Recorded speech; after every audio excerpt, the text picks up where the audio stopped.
$6.50 for the poker. Hey, everybody. Good evening.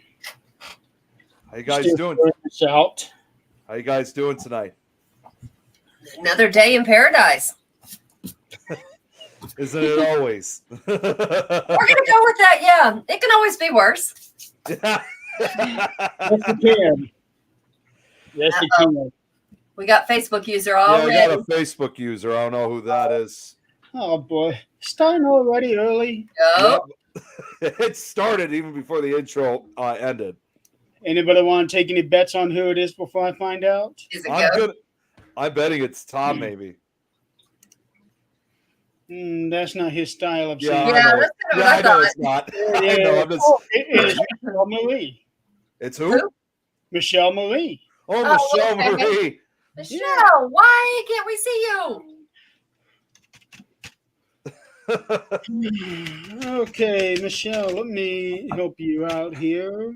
While he's doing that, so tonight, of course, for Supernatural Talk, we got a very special guest that I myself am really excited to have on for the show. So And he actually came on early for this one. Let me throw that in. He came on early for this one. On time, yes. I've done it a few other times, like last minute or so. We can count them on these fingers. I feel very privileged. Thank you. Yeah, I gotta say, it's definitely a pleasure to have you on for this show, Kate. So thank you for coming on for this. Thank you for inviting me. It's amazing. Thank you so much. I really appreciate it. It's lovely to be here and to see you all. Thank you. Well, tonight it's unfortunate that you only get just the three of us because you don't get our fourth quarter. Eileen just found out literally about 2 hours ago that her son informed her of something going on after a parade that's actually going by where she lives. And she actually got off work early today so that she can get home and not have to worry about the parade. And then her son drops the bomb on her saying, "Oh, we got to go here tonight." So Eileen's not able to make it with us tonight. I was wondering where she was. Yeah, she explained it in the group chat. Didn't you see it? I did, but I was so focused on getting the job done with all these audiobooks. So, Chris, how you doing? hey, Chris. Hey. Uh-oh. Look who's here, Adrian. Here we go. Yep, this is where it starts. She's holding back. She's holding back. You better run, Brad. Really quick, before we do get started, I got two things for everybody. First of all, I want to promote this right here. I finally just got it, the Scare There series by John Ward. Friend of mine on Facebook just started writing these about a year ago. Has been putting them out. He's got a fourth one getting ready to come out in November, and we also have him coming on as a guest in November to promote not only these three but the one that's going to be coming out. And also keep in your thoughts. Scott Smith Ninja is having a medical procedure done tomorrow. So I'm not going to say what it is, but it is pretty serious. Just keep them in your thoughts. I actually have two things I'd like to bring up too, one of which is I'm sure some of you guys have heard about this. I know some others haven't. First off, does anybody here know Scott Grunwald? You guys know him? No. I don't. Scott Grunwald, he was known as, and normally I don't talk like this, but this was his nickname in the paranormal field. He was called the Para-Whore. Excuse my language. I've heard a few called that. Yeah. So, well, he actually had a shirt, and he was an investigator. He kind of was a comedian too. He was one of those investigators that showed kind of he had a sense of humor. He had both the serious and humor side, and I've met him a couple times. We had him as a guest at the Chicago Ghost Conference, but sadly, I come to learn actually from Keith H. from a few days ago that sadly he's passed away. I wonder when you were saying was.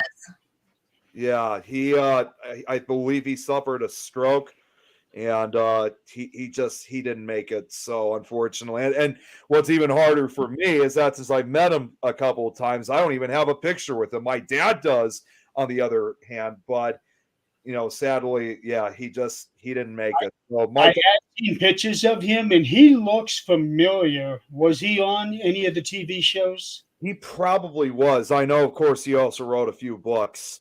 So, but he was notorious with his Parahorse shirts. So it was. I want to say Eileen's talked about him before. I'm sure she did. He was very well known throughout the entire field. So again, not necessarily that we all knew who he was, but he was just always a lot of fun to be around. So I know the name. but yeah, our keep his family in your thoughts too, because I can't even imagine what they're feeling right now. So, and the other thing I wanted to bring up, it's a little bit more upbeat. I know I sent this message to you guys in the chat, but I just completed my latest recent audio book, which is for the book At the Cemetery Gates Year 1. I just got it done last night, and it presents 14 tales of terror. This, once again, is another tribute book to the original Scary Stories to Tell in the Dark trilogy, and it's already getting quite the attention. So check them out on YouTube. They're all free. And what better time than to release this during the very close to the October Halloween season? But of course, that's not it, because we got more audiobooks coming soon. Yeah, congratulations, Nick. Well Thank done. you. Adrian, do you have any announcements? No, I really don't. Thank goodness after some of those. Tom, what? Okay, he knows what I'm talking. Apparently, Scott actually kissed him on a dare. Damn it, where the hell is there? There's got to be a picture or something. So, Tom, you were Parahorse whore? Hey, Sydney, haven't seen her here in a while. Hey, Sydney. She saw him. Hey. Been a long time. No, I don't have any announcements, but yeah. So I've been working. I haven't gotten to hear too much of anything. I want to know, Kate, what you do. In life or the paranormal world? The way I usually start the show out is I ask our guests, who in the hell are you? How long have you got?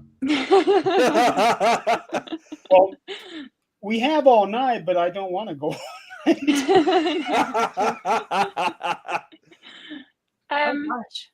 think I'll start with the paranormal side, and then I can kind of talk about life in general, just thrown in there.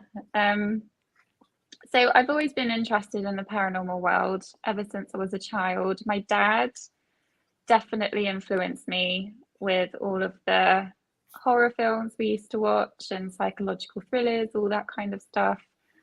My dad is actually an paleontologist. He's super into aliens and that side of things. So one of the first books I read when I was 8 or 9, I don't know if you guys know, but it's Chariot of the Gods.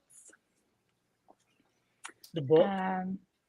Yeah, just describing about ancient aliens and all that. Mm-hmm. It does sound a little familiar. I've read that book. Very, very good.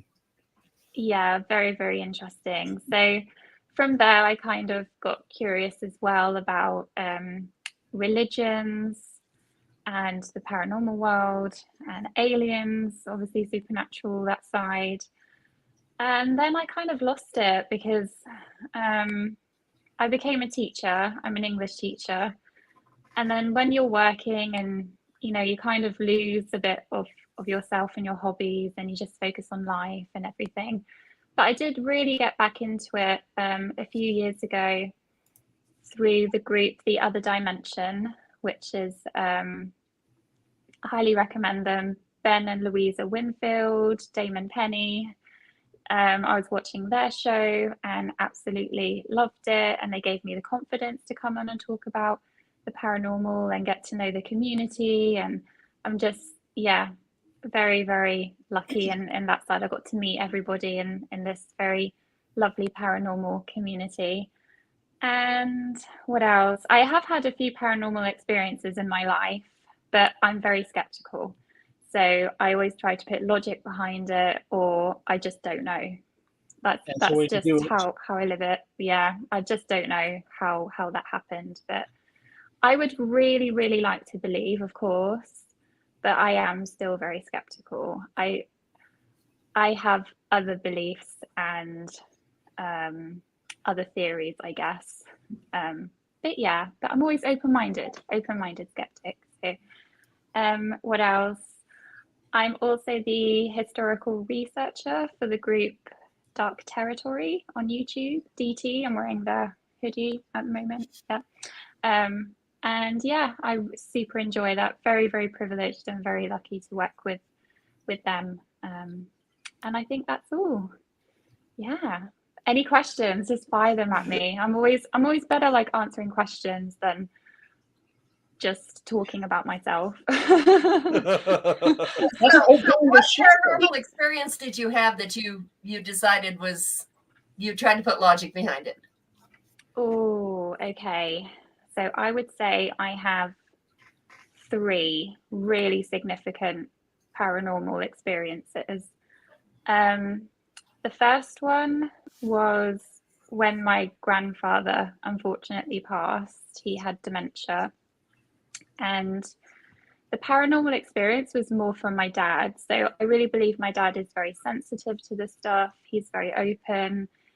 He has a lot of dreams, and the dreams end up coming true. And that terrifies me. Like every time he has a dream, I'm like, are you going to tell me, or are you just going to leave that to yourself? Because I'm actually a little bit scared sometimes. But the night when my grandfather passed, my dad had a dream that my grandfather was lying in bed and he was surrounded by water, and the water was coming up and up, covered my grandfather, and he just drowned. So my father woke up in a sweat, was totally just out of it and just really, really frightened. Half an hour after that, the phone rang, picked up the phone. Oh, I'm so sorry. Your partner's dad, my grandfather, has just passed away. Can you come in? And that was already the first, like, okay, that was weird that my dad had that dream and my grandfather passed. When they got there and the coroner was there, it actually came back that he didn't die of dementia. He died from pneumonia, water in the lungs, hence why water, the dream, it was just insane. And then the last thing about that was, I remember coming downstairs and I looked at the station clock in our living room, huge clock, and my grandfather loved it because he loved clocks. I think he had about 50 clocks in his house. And this was just I know, it was It was chaos in my granddad's house. Really quick, I have to ask you this. Did you ever set all of those clocks to go off at the same time? Or did you was a lot of set them off to go off at different times? Oh my God. They were very punctual. Some of them didn't even work, to be honest. They were just ornamental, but there was a good 5 or 6 that worked and cuckooed at the same time, and grandfather clocks, and yeah, it was just chaos. Yeah, that's probably where my OCD stems from. That's definitely quite a collection of clocks, regardless of 50 of them. The opening scene of Back to the Future comes to mind. That's what I was thinking too. Time travel. Okay, go ahead. Yeah. So I noticed the station clock and I noticed it had stopped, but that's not unusual because it was a wind-up clock. It stopped very, very often. And then when we came back from the place and we were just talking, we noticed the time that it stopped. And I don't remember the exact time, but it was about 2:30 or something like that. And then when we got the death certificate, the time of death was 2:20. And that's weird, right? That it would stop 10 minutes after my granddad died. That was just a coincidence as well. So even though it did stop frequently, why did it decide to stop at that time? I don't know. So I would just put that experience down to very, very lots of coincidences. Is it paranormal? I just don't know. I have no idea because we didn't physically see anything. It was just feelings. Was it kind of a type of telepathy that my dad could sense this was happening, or some kind of connection or thread between him and my granddad? You just don't know. And like the clock, as I said, it just could have been a coincidence. So yeah, that was the first one. What do you guys think? I would myself, the clock, I would say, yeah, I could pass that off as, yeah, okay. But your dad being that close to what really happened, he's got something there. He's definitely, in a way, a psychic. Okay. That's slightly terrifying, but I'll let him know. No, that's not such a bad thing at all. I wouldn't want to know. I really wouldn't want to know what's about to happen. They have that little Facebook thing of red pill, blue pill. Which one? No, I don't want to know. No. Now, Sean just mentioned this. I think I've mentioned this before, but the night my dad passed, we were going to bed. And just out of the blue, I heard a lady's voice saying, "He's coming up tonight." I just blew it off. 45 minutes later, I got a text from my sister at the memory care place. He was telling me I needed to hurry to get there because he was close to death. I believe it was my guardian angel. Oh Usually what you believe is your first gut instinct before you overthink it 1,000 times is right. Yep, absolutely. Thanks for sharing that, Sean. That was lovely. That's a nice story, but sad. I wanted to also share this out too. This is someone else that we should keep in prayers too, by the way, because Sydney brought this up. I don't know if she's still on. She first brought up, of course, the time that she recorded a story too last year, but I know she's been dealing with her tumor. So you guys saw know that she's got an operation about a month from now, where she's going to get it removed. But removing a tumor is very difficult. So, definitely want to send prayers out for her too when that day eventually comes. Depending on where that tumor is at. I'm not exactly sure where, but I knew but she did say this was going to be a pretty tough one, I think, if I'm correct. So if she's still on, I don't know if she still is, but I heard it's pretty serious.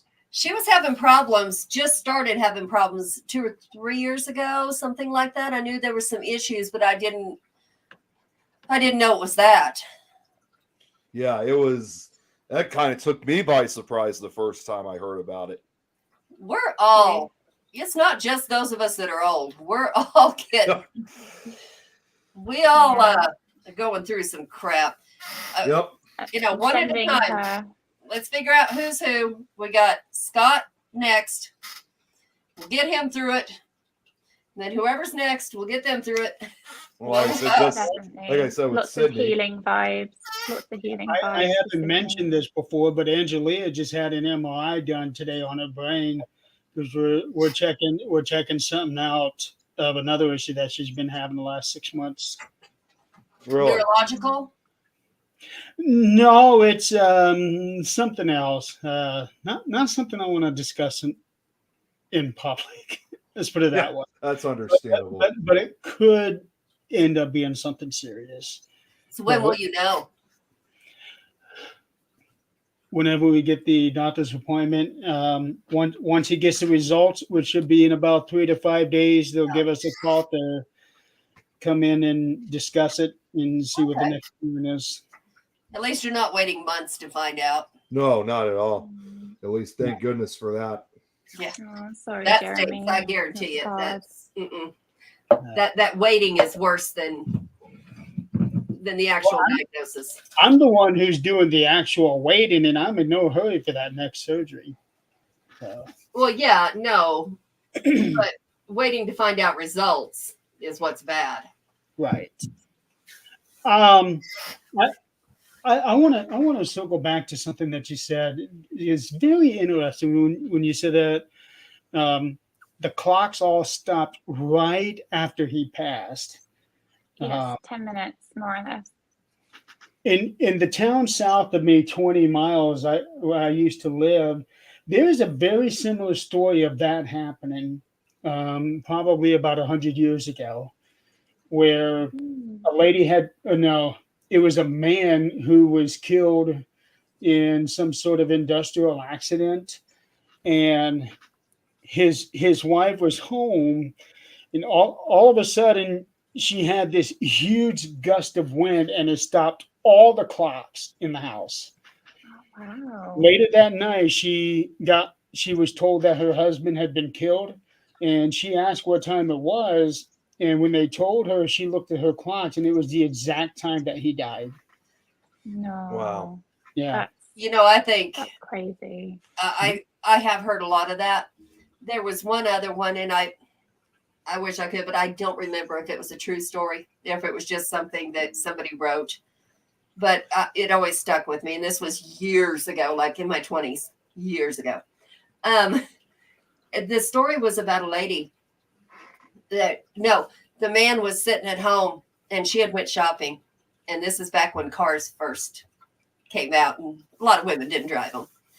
And then he was waiting for her, and he heard the door open. He said, "Hi, honey." And she walked past him, smiled, and went to the kitchen. Come back, and she looked at him and smiled and said, "I love you." And he got the call while she's standing in front of him. And she said, "It's okay. I love you," and disappeared. Wow. So, I think when someone passes, they give us what we need or what they think we can handle.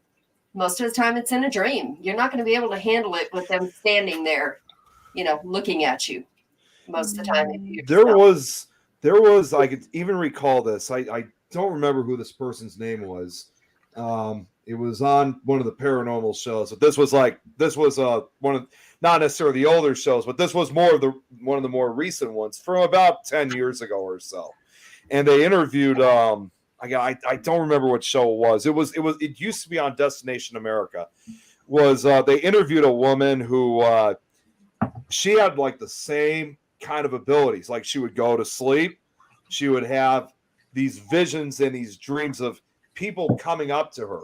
Like there was, I don't remember the full story, but one part that I definitely remembered was she had this dream of, I guess, a friend of hers, and this guy comes up to her in the dream, who turns out to be was revealed to be her friend's dad, grabbed her by the hand, just like in a calm way, saying, "Let my daughter know that I love her, and I'm going to say goodbye." The next day, she found out her dad passed away. So I wish I could figure out. I just don't remember what show that was. I'm gonna have to find it. But what she talks about is just incredible. It's sad, but at the same time, though, it's an incredible story that she gave. Yeah, I think most of us would want Sean to said know. it. He said he knows what I'm talking about. Okay, we're going to get serious for just a moment, Brad. Oh. You better mark this on your calendar very quickly. Don't do that. What? Do not do that. I'm going to tell you right now, Zach is deaf in one side. And, of course, it wasn't a choice. It was after the accident. But I'm going to tell you, he deals with the loudness, that ringing. In a deaf ear, there's constant ringing. And sometimes it gets louder than others, and it can deafen your other one where you cannot hear people. Is it like tinnitus? Or? Yes. This is all it is tinnitus. The time. This isn't just sometimes. And it won't let you go to sleep. It's weigh your options. Seriously, talk to your doctor about it, because it's no fun. It causes migraines. It does all kinds of things.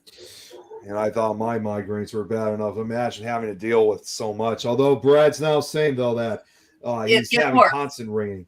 It gets worse. Like you cannot hear with your good ear.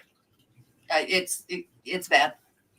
Now, I'm telling you, weigh your options. now, Tom just brought up another similar story. Years ago, he got a loud knocking on his door at 4:30 a.m. and woke him up. He went to the door, no one was there, and he later learned that his grandmother passed away at around 4:30 a.m. Wow. I didn't realize that so many people had such experiences as well. It's And you know what's nice funny to is hear. you can chalk all these up to, coincidence. Me, I don't believe in coincidence at all. I just don't. But I'm older and seen. I've only gotten into the paranormal in the last 10 years. So it's not like this was a part of my life ever. As a matter of fact, I didn't have any experiences until I joined a team and we went and they're like, this is what it is. And I couldn't find a rational explanation for the things that happened. So they're like, okay, yeah, this is fun. And then of course I was able to tap into mediumship, things like that. Not tap into, I was taught. And you always have it. Everybody has it.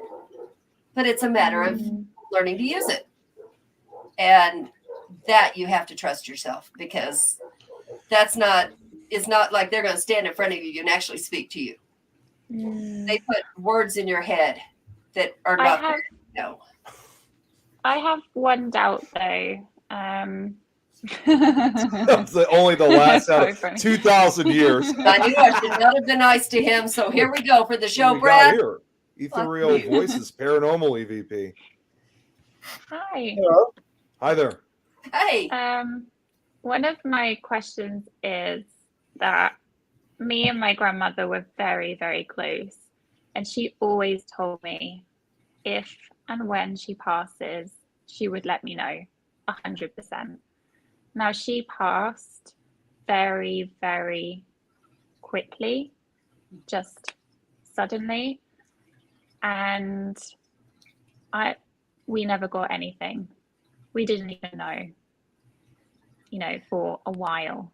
And that is just heartbreaking. So that is one of the things that does make me skeptical, because I think she would have let us know if she could have.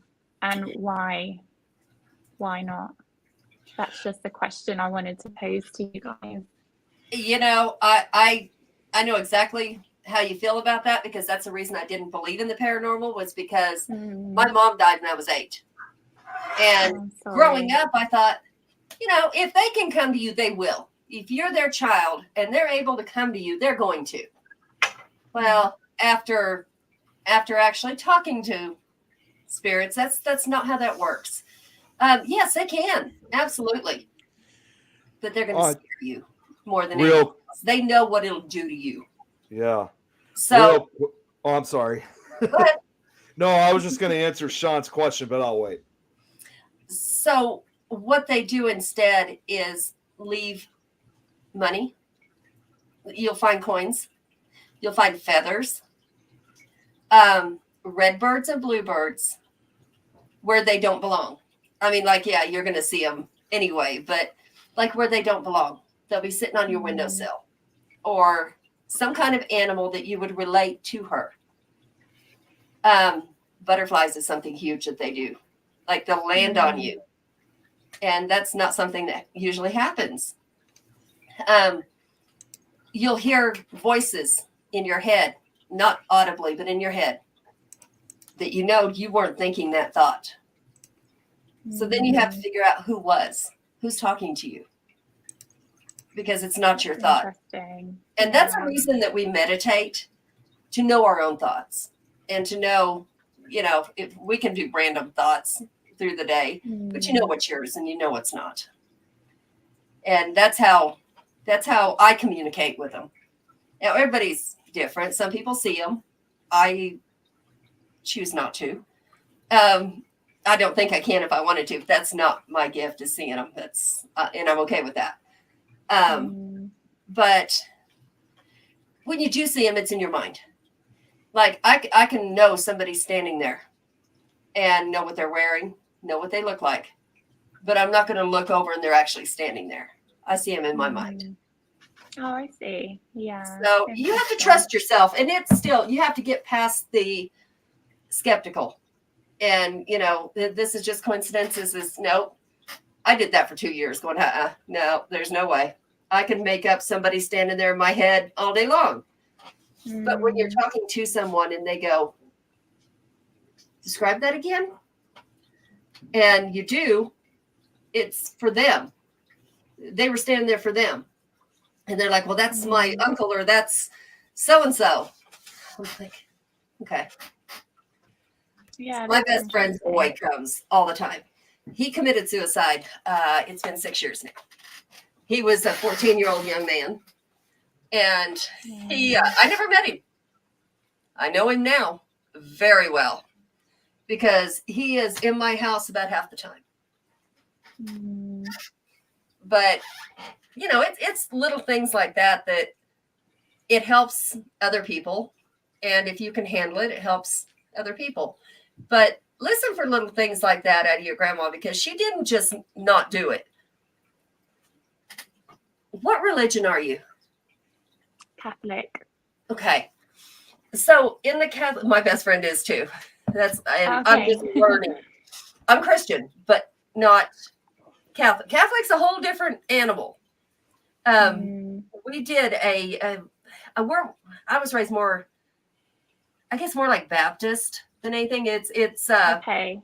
They just read out of the Bible and that's it. I mean, there's no but we went to the Abbey a while back, and she had just come back to her Catholic roots not long ago.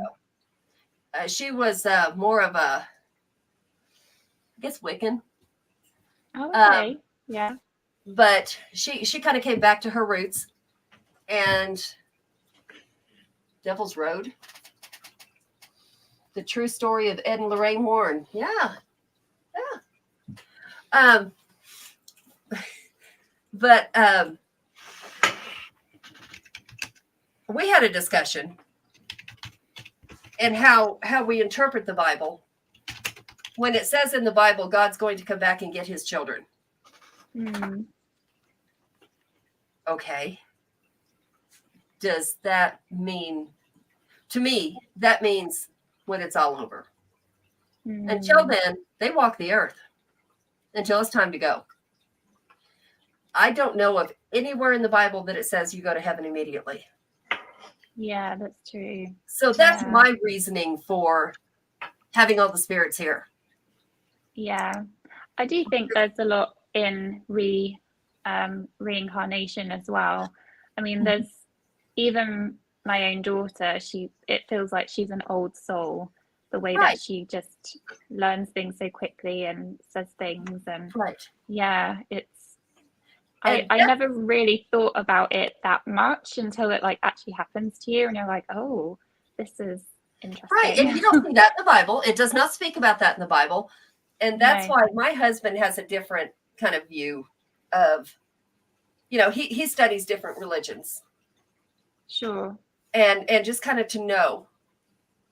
And the thing is, they all come back to the same basic principles of do no harm.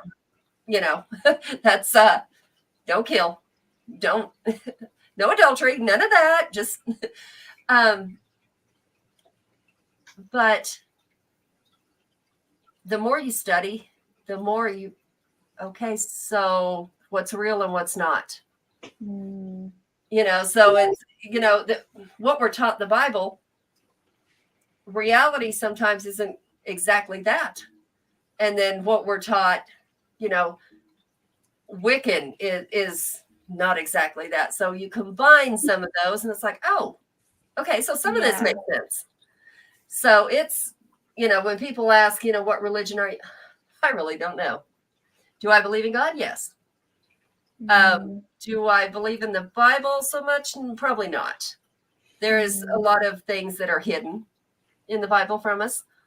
You know, there's chapters that we don't know about. What do they Yeah, say? well, since King James had it translated, Right. Latin, so. And that's my thing is, stories, just like playing telephone in school. Stories, by the time they get to the other end, are not at all correct. So, Sure. it's one of those things you have to follow your gut. But I also think that's where people ask me, well, how can you be that and still believe in spirits and what you're doing? Well, that's how. And the crystals, I do crystal healing, things like that. Okay, so whether you're Wiccan and say, come from the earth, or whether you're Christian and say, God gave us the crystals, just like the plants to use. So yeah, I mean, it's a huge debate, but I like hearing everybody's point of view on how they think about it. Oh yeah, absolutely. You can take a little from everyone and it makes sense. Yeah, absolutely. Definitely Even does. different cultures, different languages. Yeah, so my husband's Italian, and when we lived in Italy, the ceremonies, everything is very, very different in Italy to what it is here in the US. I mean, people in Italy are incredibly, generally superstitious about anything about the paranormal. My husband wants nothing to do with any of this. He's like, no thanks, I'm good. That actually explains, because since I make a lot of international paranormal connections, that pretty much explains why I've only really have made connections and discover like actual paranormal investigators in Italy, which for even a country like that, and we're talking, European country, even in that country, it's relatively rare to find anyone that wants to get involved with it. What is it, Malta? Malta, yeah. Where One John of the Marcabella is. That's right. That's correct. He says no. He said he gets a lot of grief. Yeah, he's only like one of two investigators in Malta that I've ever made connections with. That's another one that shows how rare it is. I can't wait until your husband has that first experience. That way he can come to you and say, okay, there is something to that. I don't know. I don't know. Some people go their whole lives and chalk experiences up to coincidence, or I just did not see that. Nope, I didn't see that, and just keep on going. I know lots of people that are like that. I'm married to one. Yeah, sure. My dad is in his 80s, and he started experiencing stuff for the first time last year. Oh, that's true, Brad. Oh, real quick, I was going to answer Sean's question because he's referring to the show I was talking about. You know what? I was just looking because fortunately I've kept an old list of all the paranormal shows and documentaries. Of course I do. I got lists for everything. I got to keep track so I don't forget this stuff. I looked up. It surprised me if you had a list of all the lists that you have. That probably will happen at some point. I'm sure I have a list of lists. It should happen. But I think the show that I'm thinking of, because I knew it was somewhere like I think it came out like around 2015 or 16. It wasn't a haunting. I think it might have been Paranormal Survivor. So I could be wrong, but I know that was one of the shows that was, because when I watched it at that time, it was brand new. So it very well could be. I just know it was sometime from the mid 2010s. So but I know it's not a haunting. What's up, Nikki? No. okay. Okay, I guess Sean just confirmed that. Yeah, I think that's the one. So, Nice. what we have to talk about, where are you originally from? Because you have a very strong accent. Oh, thank you. Where do you think I'm from? It sounds English. See, I kept thinking obviously the UK, since I talk to a lot of investigators from the UK all the time. I mean, like England, English, not. That's what I mean. Well, the fact that she said that she is an English teacher. Yeah, exactly. Well, but our English teachers here sound like a bunch of thugs half the time. That Oh, no was for me way, growing up. really? That is Yeah, that was true for my time. Yep. Joanne thinks yours is Australian, actually. Oh, that's quite funny actually, because so I'm from Norfolk in the UK. It's a small city called Norwich. Not many people have heard of it really, but it's like 2 hours away from London. It's on the east and it kind of sticks out. That's where I'm from. But the Suffolk accent, which is the county next to Norfolk, if you listen to it and you hear their accent next to an Australian, it's very similar. That's Jenny that just said hi. Yeah, She's our other girl with a sexy accent. she's from Ireland. Oh, She's from Ireland. I love Ireland. That's such a nice accent. I wish, She is. especially She's awesome. Derry. She's I amazing. love the Derry accent. Yeah. See, and I'm also part Irish myself, and yet, I was born here in the U.S., so I never got to have the accent, sadly. Oh, you have a lovely accent, Nick. It's like proper Chicago. Yeah, it It is. absolutely is. It's amazing. I love it. We have the It's great. Chicago accent that kind of sounds gangsterish, and then we have Jeremy Thanks, that Al Capone. tries to be proper. We have Eileen that has that Southern accent. When I get pissed off, I'm between Southern and inserting Bulgarian and all kinds of. And when Adrian means Southern, I mean, yeah, Eileen's down in Mississippi, so you definitely have Oh, that accent, lovely. of course, down Yeah, there. basically, Supernatural Talk has the 4 shades of weird.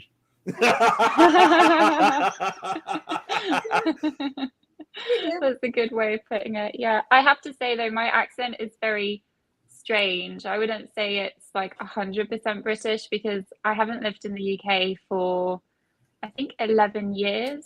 So I've lived in Italy for 4 years, Germany for 5 years, and now we've just moved to the States. So I don't know, there's a lot of influences in my accent as well from Italy and Germany. And So how did you get to live in so many different countries? it's my husband's job. It's nothing exciting. It's just to do with business stuff. But yeah, that's how we moved. And I've always been really lucky because being a teacher, you can just get a job anywhere. So very lucky. That's pretty Yeah. cool because that's truly a checkered lifestyle, to allow you to be allowed to live in different countries and kind of not only just for the job, but exploring the different lifestyles and cultures that you see. So that's a really interesting lifestyle. Did you learn to speak? Did you learn to speak Italian and German? Oh yeah. So Italian is my second language. I'm still studying German after 5 years. So it's a difficult language. I don't want to say like I can get by in German, but I'm not great at it. I mean, it is such a hard language. I much prefer Italian or even Spanish because it's a Latin-based language, even French. Yeah. They're all kind of connected in some way. So yeah. I found out the hard way in Spanish because I lived in New Mexico, which is right there on the Mexican border. Wow. But I learned the hard way that Mexico is completely different language than some of the other states, and they can't understand each other. And here I can understand them all, but is it like dialects that they have depending on where they're from? And and it's not Mexico. It's like they say they speak Spanish, but I guess it's like this is gonna sound really bad, but I guess it's like some of us going down, to where the gangs are trying to talk to each other in whatever bubonics they're doing. Oh my God. Huh? Okay, you want to translate that in English, please? Because I don't know what the hell you just said. Oh, and speaking of which, I'm just going to say this real quick. Brad, don't even start. Brad, you've already got one threatening your life. Do you need two? Why did he write Illinois? Is it because your accent's noisy? Okay, no, it's that too. That's a good one. So, remember we mentioned about Eileen, who was not supposed to be on? I mean, who was supposed to be on? She messes with me all the time because she lives down in Mississippi, and you hear this a lot in a lot of the southern states. Sometimes they pronounce states names incorrectly, even though they probably don't think they are. Unfortunately, this is one of those cases, and she always refers, in this case, Kate, since you're in the Chicago area too, our state now, Illinois to Illinois. They think the S goes along with it when it's actually silent. So no, they don't think so. They do it to piss you off. Well, in this case, yes. That's like growing up. When I grew up in Kansas, we even called Arkansas Arkansas. I knew you were going to say that. We didn't know. And it's just where you're from and how it's said. Like, until I moved to Kentucky, I called Louisville, Louisville. We have a Louisville in our state, right, Adrian? Did you know that? Yeah, we have one here too. Well, no, the funny thing is the Louisville, which is down in central Illinois, it's actually spelled the exact same way as the one for like Kentucky. But yeah, and they're like, and if you have somebody from Louisville, Kentucky, go up to Louisville, Illinois, they're gonna think it's the same name. Yeah. Like, no, it's Louisville. Yeah. Oh, I got corrected very quickly when I moved. Very quickly. That's confusing. Jenny's asking if you ever watched Dairy Girls. Yes, I absolutely love the Dairy Girls. I'm watching season 3 again because I watched 1 and 2 like on repeat. I love Dairy Girls. I love the accent. I just love the humor. 100%. Sean said he is Irish. Not the attitude. So don't give him a drink then? Northern accent. What? Northern accent. I said, don't give him a drink then? Yeah, I've never heard it myself. Now, I could definitely agree with what Jenny said because she's visited Italy before. I remember she told me. Whereabouts? So we lived in the north. So we started off in Torino, near the Alps, and then we moved to Verona, the other side, but still north. And it is really beautiful. Oh, Florence is lovely. Yeah, in the middle, lovely. Yeah, the Dairy Girls. The people in Oregon. Hey, Jerry. Hello. Hi. Give me a drink. We have a Louisville here in Indiana, but it is spelled differently. Yeah. It's Lewis, Lewis. Unless there's another one. Okay. Yeah. It could be like an unincorporated area. No, it's actually a small town. It is just south of Newcastle, another little town that I lived in, and it was actually a place that I went to go investigate at an opera house last year. Oh, really? Yeah, that's the place where I slept in the dressing room on the very hard shelf. Right. Yeah, I remember that now. Yeah. Yeah. But still, it's cool to go there. I think it's from the city. He is what we call a flatlander. A flatlander? Never heard of that term before. I thought that sounds more of like someone like who lives like in the rural areas. I don't expect that like in the city. Well, I think when I'm hearing Flatlander, I'm thinking Outlander, like Malachi used to yell at the guy and yeah, chiller to the cord.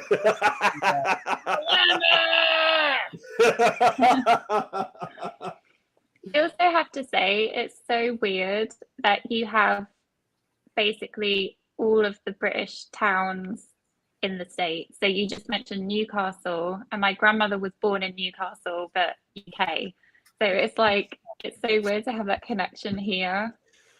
Well, it's interesting. Think about it, the States came from the UK, came from England, because when they first started coming over here, we were one of the territories of England. Yeah. Well, and it's interesting too, if you look at even like several of the cities, including a city like Chicago, you'll see that it's a very diverse city. There's different sections that actually started now over 100 years ago, like in the late from anywhere between the 1890s up to the early 1920s, where you had different sections of people, like different immigrants from different countries coming together. Like if you had one area that was for Italians, you had another for Germans, or another for the Irish, and so on. And that's a practice that's still going on to this very day. In fact, my friend Don, who you've met, He has that. San Francisco has that. yeah, most like cities Little do. Italy or Little China. Well, Don, in his case, although he doesn't have the ants, at least as far as I know that he doesn't have it, like where he lives in the Polish district of Chicago. That's cool. That's cool. There's one thing I've noticed though. So in the UK, we do really, really good chips, which is what you refer to as fries. But over here, I haven't found any really, really good proper chips or fries, as you would say. Like, I really miss good chips. Like that, you would probably have to go up to the New England area, go up to Maine, Massachusetts. Yeah, that would probably be your best bet. That's a good plan. Yep, have a road trip just to get some chips. Definitely, I'm up for that. Proper good chips. Because the only thing you're going to find in Chicago are 6-inch pieces. Yeah, and deep dish.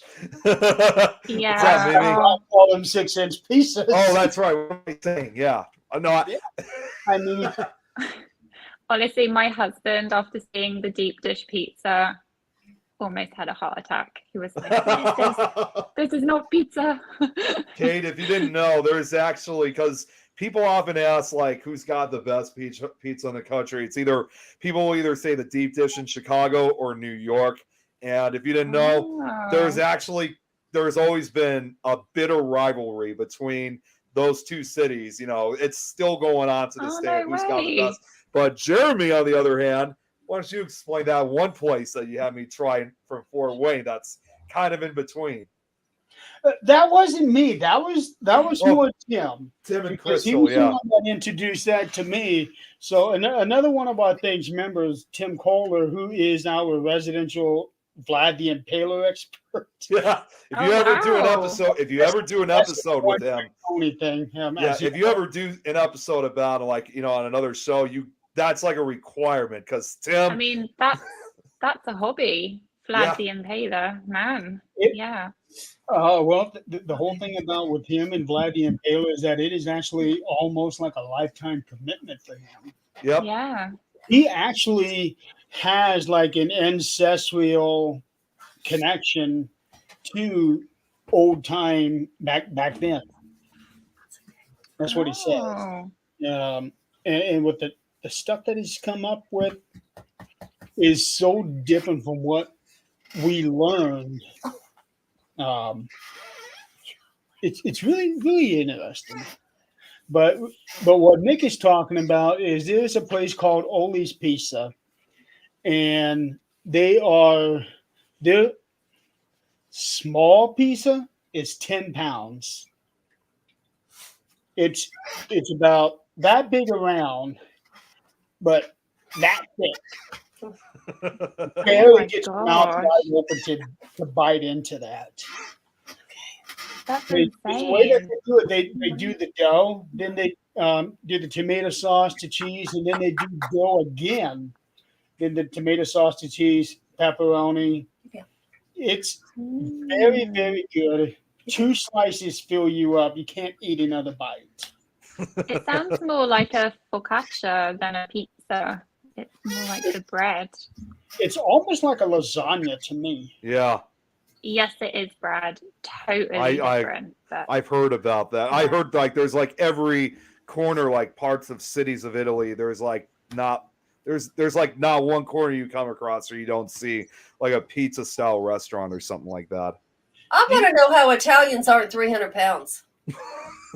I look at pasta and I'm done. Oh, that's what Jenny just said on Vlad. I'm a big boy. Yeah, 90% of the time, if you ever because again, I know you do the other dimension, Kate. If you ever have Tim on at some point, you will probably be at the most quietest. Oh, wait a minute. What's the name of the show? The Other Dimension. That's the name of your podcast? Yeah, you didn't hear it. She said that earlier. Yeah, somehow I missed it because I have another show that is on hiatus right now that I'm going to be bringing back next month called The 13th Dimension. Oh, okay. Yeah. Is that from a Viking belief? What's that? The 13th dimension. Is that referring to the Vikings? Or... No, it was just a really cool name that I liked. Okay, cool. I like the Viking thing better because I got my DNA done. I'm 98% Viking. Imagine that. Oh, wow.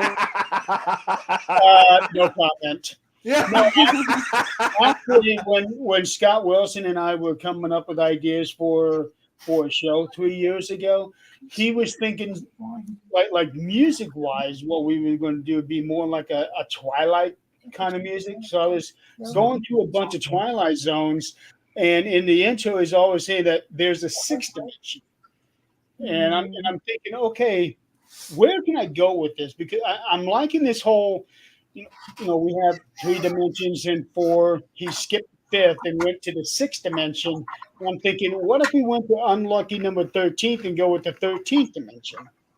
And we ended up picking that name. Well, it's funny too. Cool. And if that's not enough, I told Jeremy about this before. Not necessarily a show, but there's also a Facebook group page that I'm a part of. I don't know if they got this from Jeremy's idea or whatever, but they're calling themselves the 12th dimension. So just the number below that. I did hear about that one. Yeah, I told you about that one. Yeah, I don't know. I don't know if it was because of us, and I don't know when they started. It's really a group page. I've never seen them go live or anything. 3 years ago. Brad, I'm ignoring you. Yeah, 13th dimension started 3 years ago. Almost right on this date. And you know what, Jeremy? Just think about it. It was close too when you guys had me on as a guest for the first time. I got the last minute, and a true friendship was born out of that one experience. The things you remember. Golly. I know you have got notes for things that you go back on this day. That was our 3rd episode in October because we started the first Friday in October. That's right. Oh, I bet Nick has a whole Excel file with all of this down. List upon list, Excel upon Excel file. It's all in there. You name it, he's got it. Yeah. Yep. I'm always organized with a lot of what I do. That's so good. It's always good to keep a list and so you want to teach except for time. Except for time. He is not organized with time. Right now. Now wait, he's kept his job an awful long time, so I know he's got to make it to work on time.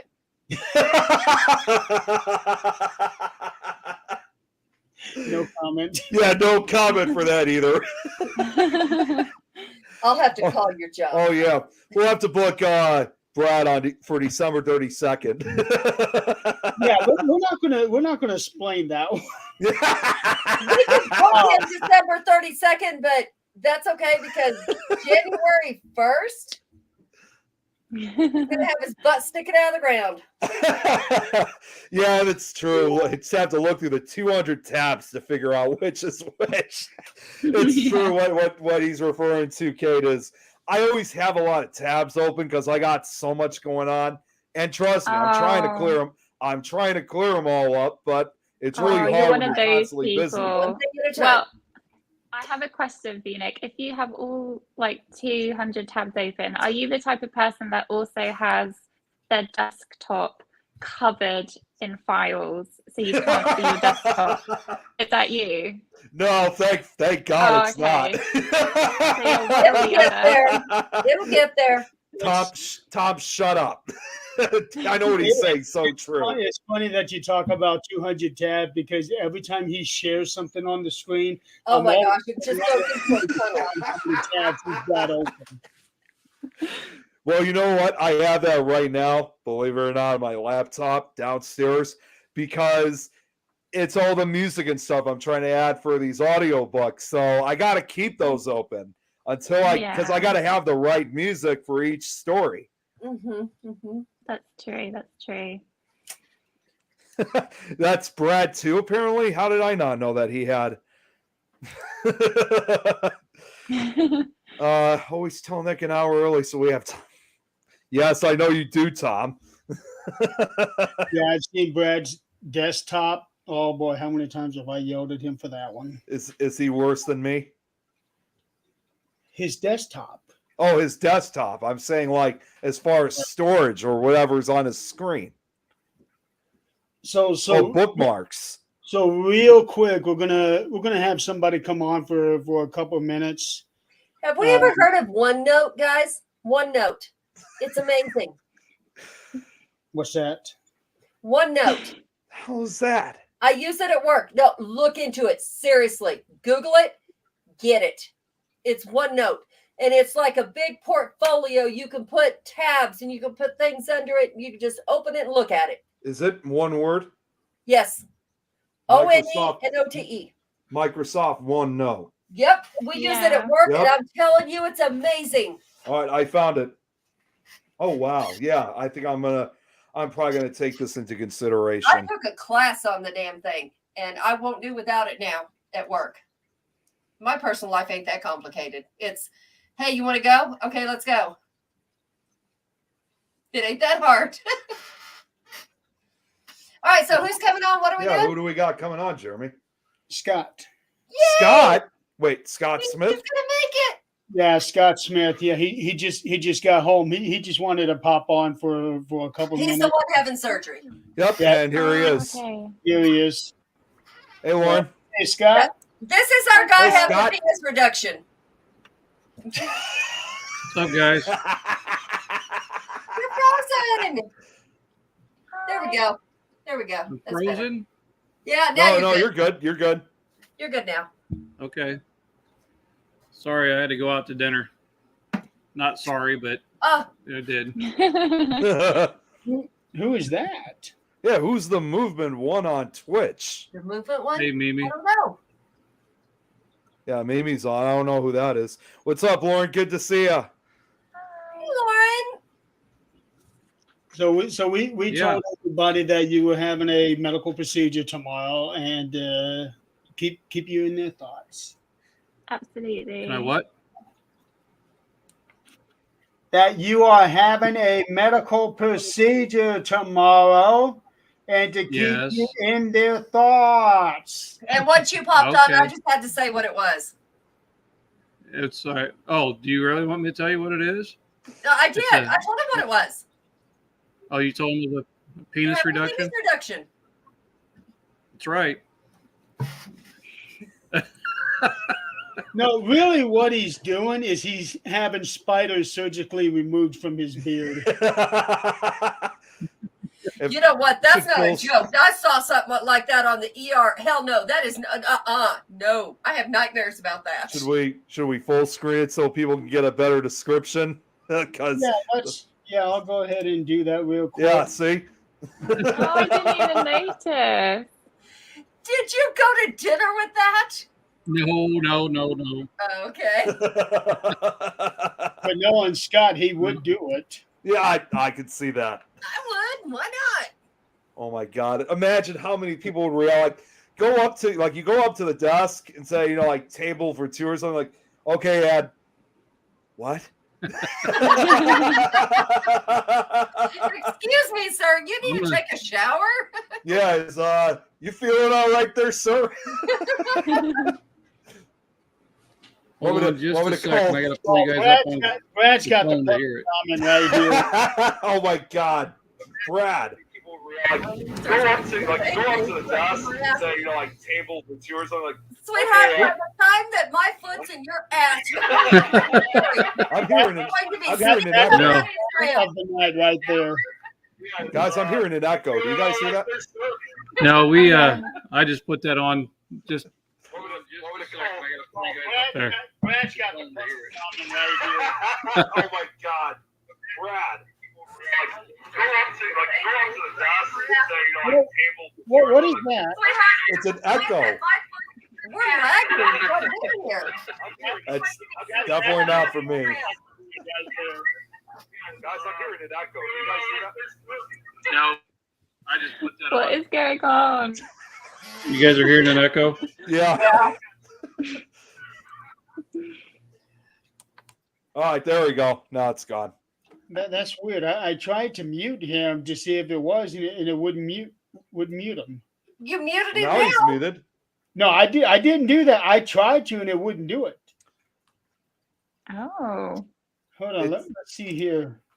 Okay, I can mute Kate, Nick, You're not ready. Adrian, and myself. You didn't mute nobody. Well, no, now let me see. Well, you were only muted for just a second. Yeah. I know, but now Scott's muted. Well, Yeah. because he muted himself. Oh, okay. Because I tried unmuting from my side too, and it's not working. So that means that he, Lord, it's like it must not have been the beard spiders. If mute themselves, then the host cannot unmute them. They can only mute and unmute them, but but a host cannot unmute a guest who has muted themselves. Oh, Oh. interesting. So if There it A is. were to mute herself, I Yeah. cannot unmute her. You I got can it. mute All her right. and I'm unmute her, but if she mutes herself, I cannot unmute her. I tell you what, Oh. last week we had, I don't know, some kind of gremlins talking in the background. Huh. We got all kinds of weird shit going on. Oh, geez. And Tom's right about this. Good thing it wasn't roaches. We would lose Nick. Tom, don't give him any ideas. Speaking of roaches, Oh, no, Jeremy. no, trust me, I did not go looking for this. Somebody posted about this, and I thought, this can't be real. So I looked it up, and sure enough, it is real. Cockroach donut. Yep. What? People Oh, eat yeah. cockroaches in all countries. No. It's got nothing to do with actual cockroaches. Somebody made donuts in the shape of a cockroach, and they actually did the pastry on it to make it look like a cockroach. Oh, jeez. Yeah, but there are no That'll work, Brad. cockroaches in it at all. It just looks like a giant cockroach. Brad, don't even try. Don't even try. Brad, Just- you really have a death wish? He That does. I give mean, some corn. dude. And all the- we are all going to be suspects on this show when you come up gone.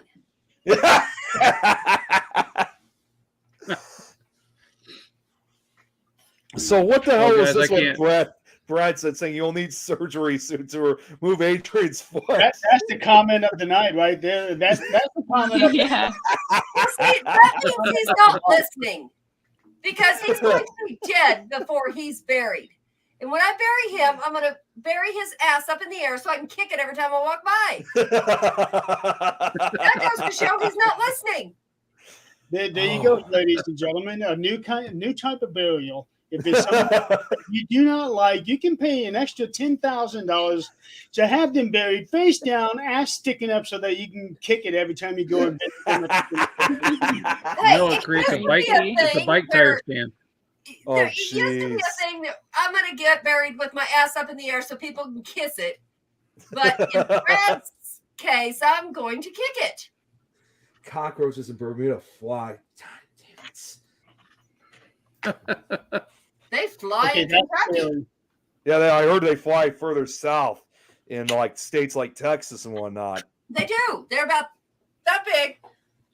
And they fly, but they're not like really house roaches. They're more outdoor bugs. They don't come in. Oh my God, they called that sunny side up. That's right. That's right. Oh my God. Okay, let's get back to Kate here. Yes. There is something that you said at the beginning of the show, and I'm interested in hearing that you said that you have come up with different theories of certain things. So Yeah. what kind of theories are you talking about, and theories on what? There's a lot. I would say one that is really, really interesting. I don't know what you guys think, but it's regarding inherent memory. So a lot of people say that they have past lives and deja vu as well, with kind of feelings and maybe even dreams as well. I do feel like when we do have children, it's not just DNA that passes through and blood and flesh. I really think memory can be passed on as well. I firmly believe that. So maybe these kind of experiences people would put as paranormal would actually be just inherent memory. What do you guys think about that? I actually think and I hadn't heard deja vu in so long. I used to have it a lot when I was younger, and I don't anymore. But I do believe you're onto something. And, like you talked about your daughter, that's my best friend's the same way. And anybody who knows her, which everybody here does, she very much is an old soul. And she very much, she knows things she shouldn't. She connects energetically and explains it in a way that I've never heard. Now, that's not saying nobody else has ever done it. I've never heard it. She can see, like, if you ask her to explain, she explains old energy, new energy, and future energy. And like, what are you talking about? And when you ask her to explain it, she says, look, we all have energy that connects to different people we know. And it could be just people we met, but in their minds, we made an impact on them. Even if just, you were a cashier and you happened to say something that made their day, whatever it is. So that energy line is there. And when somebody passes, they can connect those energy lines and talk to them through somebody who can. Or in life, you can close your eyes and see the energy line between you and another person. What color is that energy line? What does that color mean to you?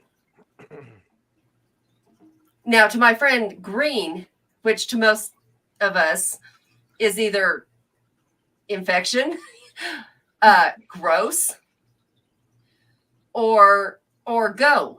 That's what green means to us, but to her, green is bad. That's something that needs to go. And so everybody sees things, I think, in a different way. Like you talked about reincarnation. What if they know something they have brought back from, when you go, you learn things you didn't know. So when you come back, maybe you take some of that with you.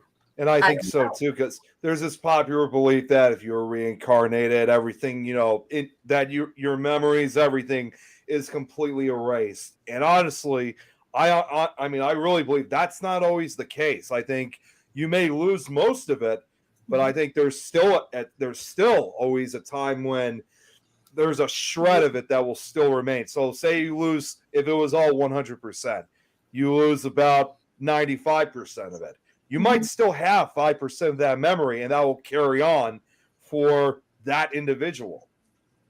I think it would depend on where you go right after you pass, because not everybody stays here after they pass. They do move on.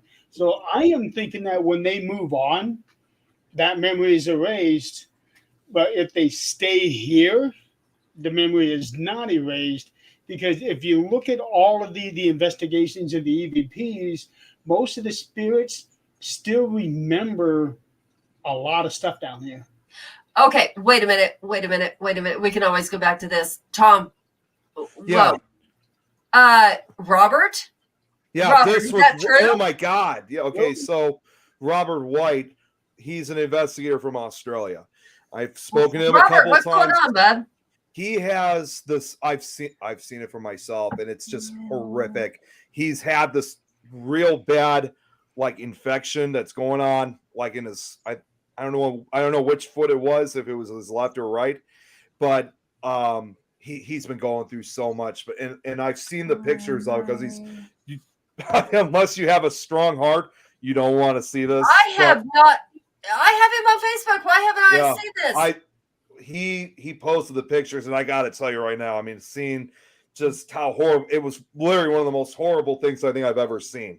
Robert, So, when's your surgery? Yeah, I hope he's on right now. So that really sucks, Robert. Yeah, I mean, when I saw that, I mean, it was just a horrifying yeah, sight. I did. We can always resume this. What? Yeah, I wanted to bring that up When's your quickly when surgery? Tom brought him up. We need to know. I'm going to guess it's probably going to happen probably in the next week or two. Okay, so we'll let him tell us here. Yeah. Bob, you need to tell us these kind of things. Brad, probably reincarnated as either a roach or whatever Adrian is scared of. Buddy, you're the fucking thing that scares me. He's probably typing right now, so yeah, we'll yeah. we'll That's wait why. for him. We learned that. Okay, so see, everybody has something different. Brad says green is life. Okay, to him, that's what that means. My Brad friend, is not incorrect on that. bad. Because Brad's not incorrect. I guess it all depends on how Oh, you. wait, here we go. Sorry, Jeremy. The left heel has been infected for weeks. It's gotten to the bone. Okay. Is When's this your like surgery? is this like some type of I'm gangrene, I think. I used That to work sounds like for a gangrene. foot doctor, and that sounds like maybe he's got neuropathy, and or maybe it some type went of further. might be some kind of staph infection. Today, or if they something can like fit me in, Robert, please, Oh wow! please let us know. Yeah, because over in Sorry. Australia, they're just starting their day. So it's I think it's about 11 or 10, 11, 12 o'clock over If there. it's today, they mean business. Yeah. Hey, you're not just a name, you're our friend. You need to let us know, please. So Yeah. if it's that serious, what are you doing online, man? What else is he going to do waiting? I understand. What else is he going to do? Well, that is true. Yeah, I wonder if it's What the hell did you do when you were in the hospital?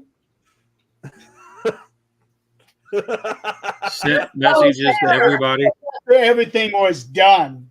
That was after it was done. He's not done doing what It's he should do. a diabetic foot ulcer. That's what he's got. Okay, neuropathy did it. I thought it was originally some kind of flesh-eating disease, but no, that's completely different. Robert, you're in our thoughts too. Yep. Please let us know. Hey guys, I need to get. All right, Scott. I'll let everybody know. You guys will be in contact once everything's done. Do. Tammy, And, so Let me know. we'll go, yep. updated. You rest. That's your Rest. job. That is your job. Oh, I can't Robert's rest. Robert's already in the hospital waiting. Awesome, bud. I'm glad you're in good hands. Scott, make sure we know. Well, I got the Tammy's boss gonna over let my me know. shoulder, so I know it's going to happen. Tammy, we love He'll you. make sure. Tammy You're will let us Positive know. vibes. If She it's said, everybody early, said, Tammy, we love you. if it's early She enough, said she loves you guys too. She'll All right, keep we're you here informed. with you no matter what. Call, whatever you need to do. We're here with you. We will see you. Bye bye. All right, take it All right, easy. get the rest.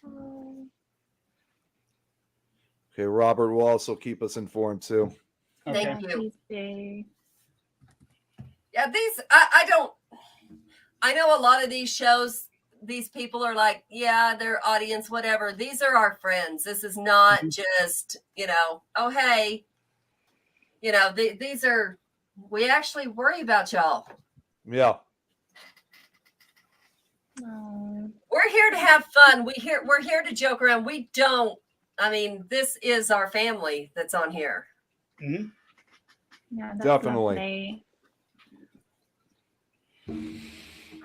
Yeah, And you never realize who's going through shit until something like this Somebody- comes up. Yeah. And Yeah. Lauren makes a good point. We are one big family. We are. I like if something happens, we all know about it. Don't, I mean, don't, Brad. we all don't know. count your chickens, Brad. Don't count your chickens. Oh my Brad, God. I forgot to exclude Brad. Holy hell. Oh, and also one other thing too, kid, about Brad, because he brought this up. He'll always refer to his ex. He has an ex-wife apparently, and he always like refers to her in some way, shape, or form. Oh, he's already okay. done that twice now tonight. The only reason he still refers to her is because she's out to kill him too. Oh God, sound clip. New Especially- sound clip being made. No. I did not mention your damn name. I promise. I forgot you existed when I said that. Yeah. Okay, so back to what we were just talking. Yeah, we all have different thoughts, different beliefs, theories on We that. do.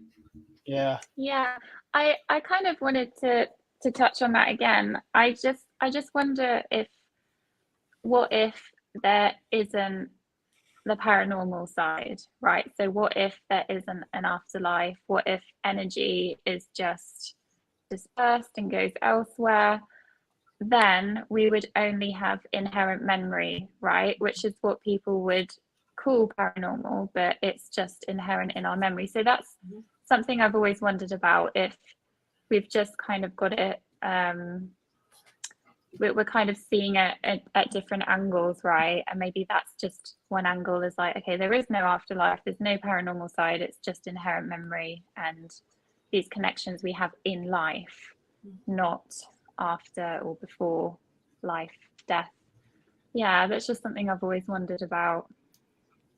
There is so many. It kind of makes me think about reincarnation and how some people still have memories of one of their previous lives. Mhm. Yeah. I've read stories of, and this was recent, and now it's like on TV, but I remember one very vividly. There was a little boy. I want to say he was 3 or 4 when it first happened. And they were driving. He was actually from the UK.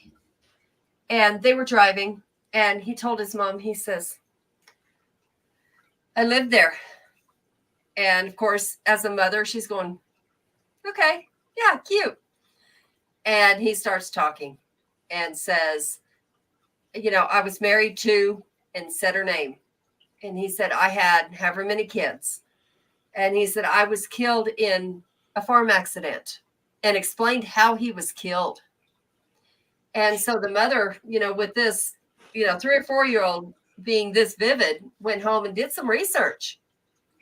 And he was right.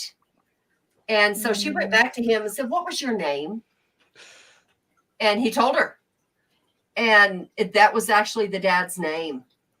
And there's lots of stories like that. So how would a 3 or 4-year-old come up with something like that? Yeah, that's without good to an know. actual, memory. Yeah, I hope it's not a hoax. I mean, there's so many hoaxes that go around about that as well. But Yeah. Yeah. you would I hope. don't know. Being on TV, it very well Yeah. could be, because they're paid to do things like that. Right. Yeah, But Wasn't there one story floating around where a young child actually led the police to the person that killed him? And I was actually just thinking of that case. Yes. is that a Wow. confirmed real case, or? I want to say yes, but I don't know. Yeah, see, so much, it's so strange because, here we're a free country. We can say what we want, but all of a sudden we say things about things the government doesn't want you to say, and you get taken off of things. But Yeah. on TV, they encourage you to lie. and embellish the truth. And Yeah, to they me- sort of exaggerate a lot, don't they? to me, that's Yeah. not a free country. A free country is you say what you want, and people are Right. smart to go, "You're stupid," or "Wait, there might be some truth to that. Let me check." I know. Mm. But apparently, we're not that smart. Oh, here's one more thing about what Robert had said regarding this. Okay, Rev, I got you. Yep, Kid I Convicts got Killer. He you. knows what I'm talking about. Yeah. No. That Lawrence there. Yeah, what the hell? Okay. No, Lawrence. No, go down a couple. Well, he also said this too about you. But you love me. That's the Rev, guys. That's his page That's got John. hijacked. It is. That's his stage name. I didn't know that. Bless Yeah. him. I love him, but I'm gonna hurt him. Now, Robert also had a really interesting question I just saw here saying, what happens with phantom limbs when someone passes? That's a really good question. Yeah. Please elaborate on what you mean. Now, I have heard many times where somebody lost a limb or had to have They can something still feel cut it. off, and they can still feel Yeah, it. they call it phantom. I can pain tell or you right feeling. now that Yeah. happens.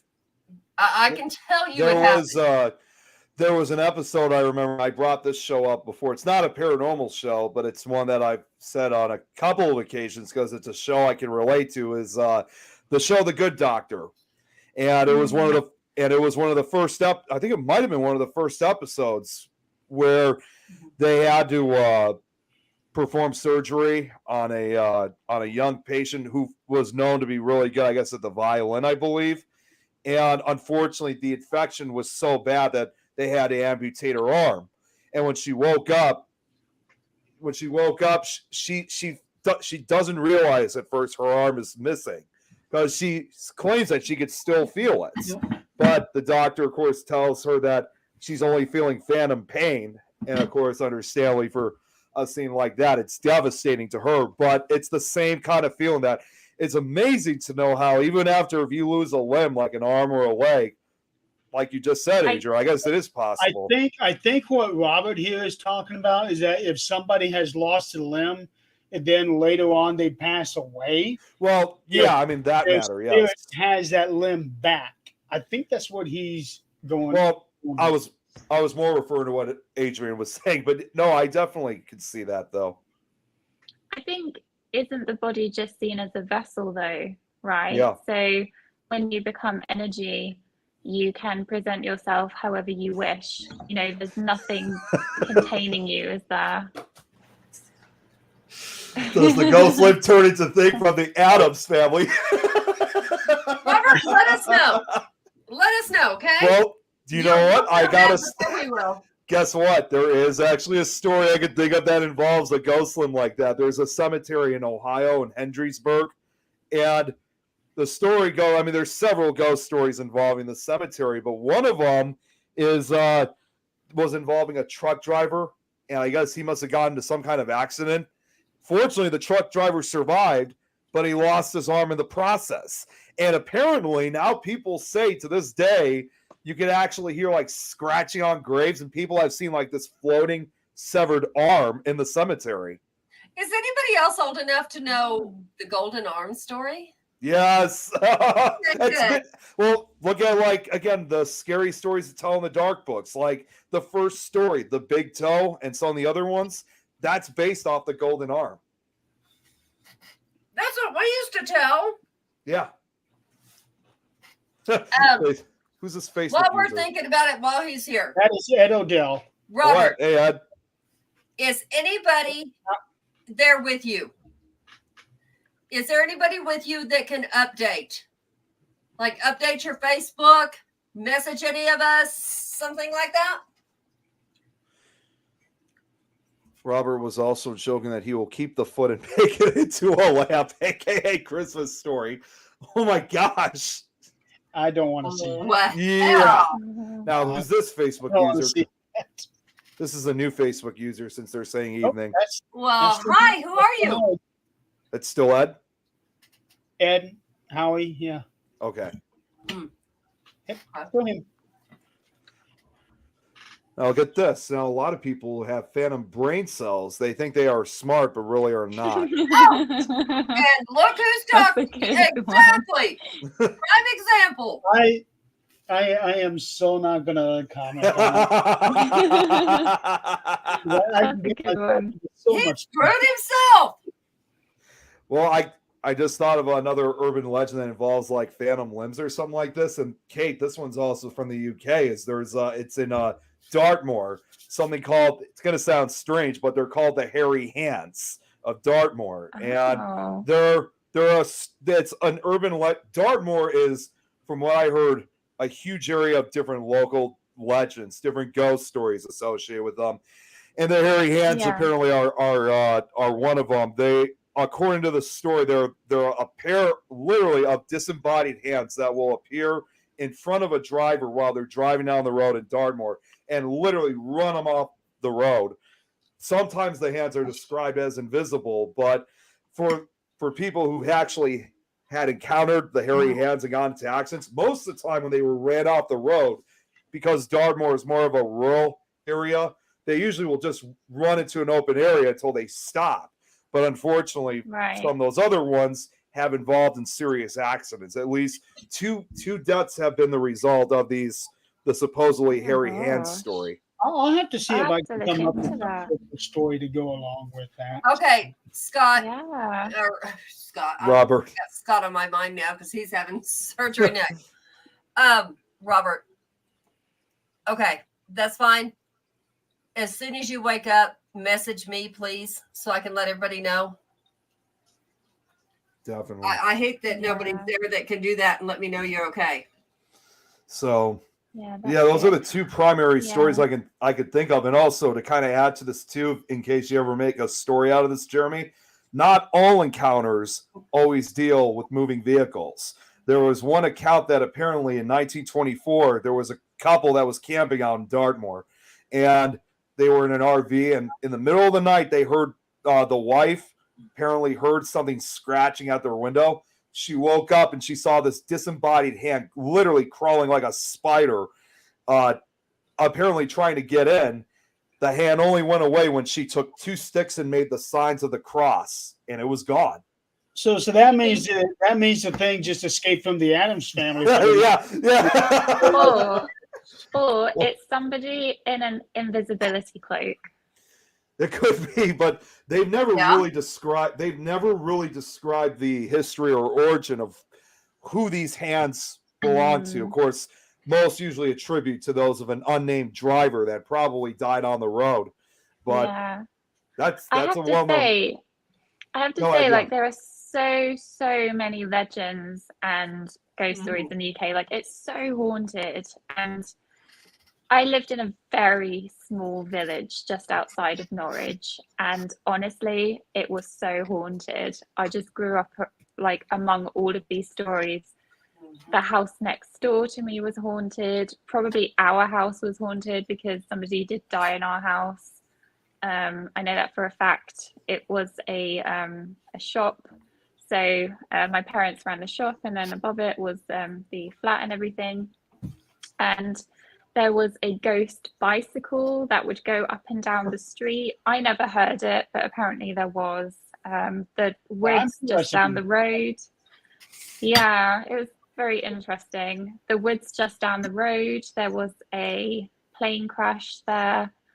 And further down the road, you got to the really old houses. You're talking 18th century houses and stuff like that, which I occasionally used to babysit in those, and not going to lie, it was pretty terrifying.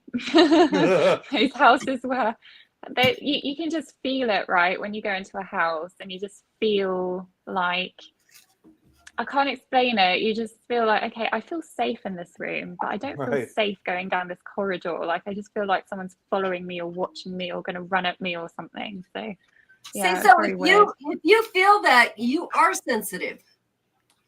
I don't know though, because I just think maybe it's just my imagination, right? Because I like horror films, I like all this stuff. Probably just my imagination, and But why would you feel safe in one room? because it had lights. So if you turn the lights on in the corridor, would you feel safe? Probably not, because then you can There see you go. more of the dark rooms. There you go. Now, Yeah. Howie here is asking if you Yeah. know what do you know about Bedfordshire? Bedfordshire. I don't know much about Bedfordshire. I'm going to be honest. Please tell me if you know anything, because I'm kind of more from the east, so Night, didn't really Joanne. venture that far. Oh, good night, Joanne. From Canada. Wow. Yeah, we have So, people yeah. from all over watching the show. Yeah, that's amazing. It's so nice. Australia, Canada. Once in a while, we have someone from South Africa who will tune in. Who will Yeah. sometimes tune in. She's Yeah. hilarious. I love her. if you ever have someone by the name of Chantel, who's from South Africa, you'll know who we mean is that she's a lot of fun. Yeah. Oh, that's really cool. I love the South African accent. It's lovely. We've never heard her. I have. Jeremy, you have heard her too, because Jenny from Ireland. One time. Yeah, she was on Vivian's show, and we brought Jenny on, and Chantel was there too. Okay. Oh, I thought it was Jenny's show she was on. No, it was actually wait, let me take that back. It was actually the Frighteners. It was Lois's show to begin with, and then we started bringing a few others on, and Jenny happened to be on. She told us that Chantel was with her, so we invited her onto the show. Although I think Lois had to leave. Yeah, so that's right. She was with Jenny, and one of Jenny's dogs didn't like Chantel. yeah, I remember that. Oh my God, man, was that dog mad? He was about ready to attack. I have never heard him say like. Wow. No. It was a cat. Oh, it was a cat. Yeah, it was a cat. The cat did not want to be held by Chantel. That's what. Cats are bitches. yeah, There's no two ways about I it. have a cat. I love my cat. Oh, I love mine too, but you don't own them; they own you. Yeah, they're definitely sassy.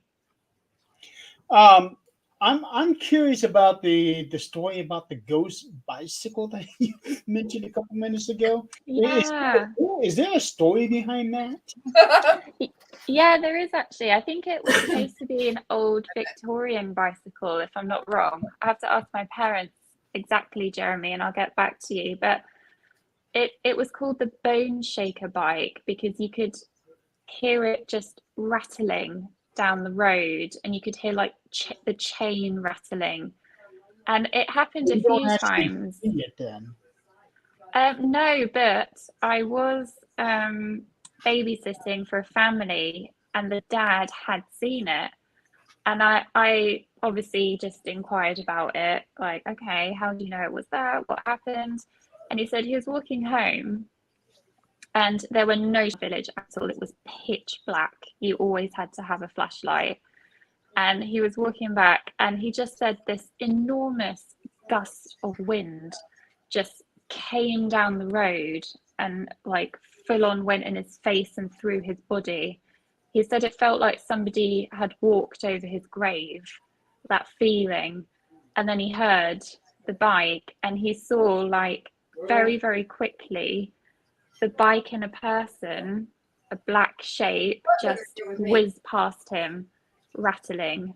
And he was like, what the hell was that? Like, he was so shaken up.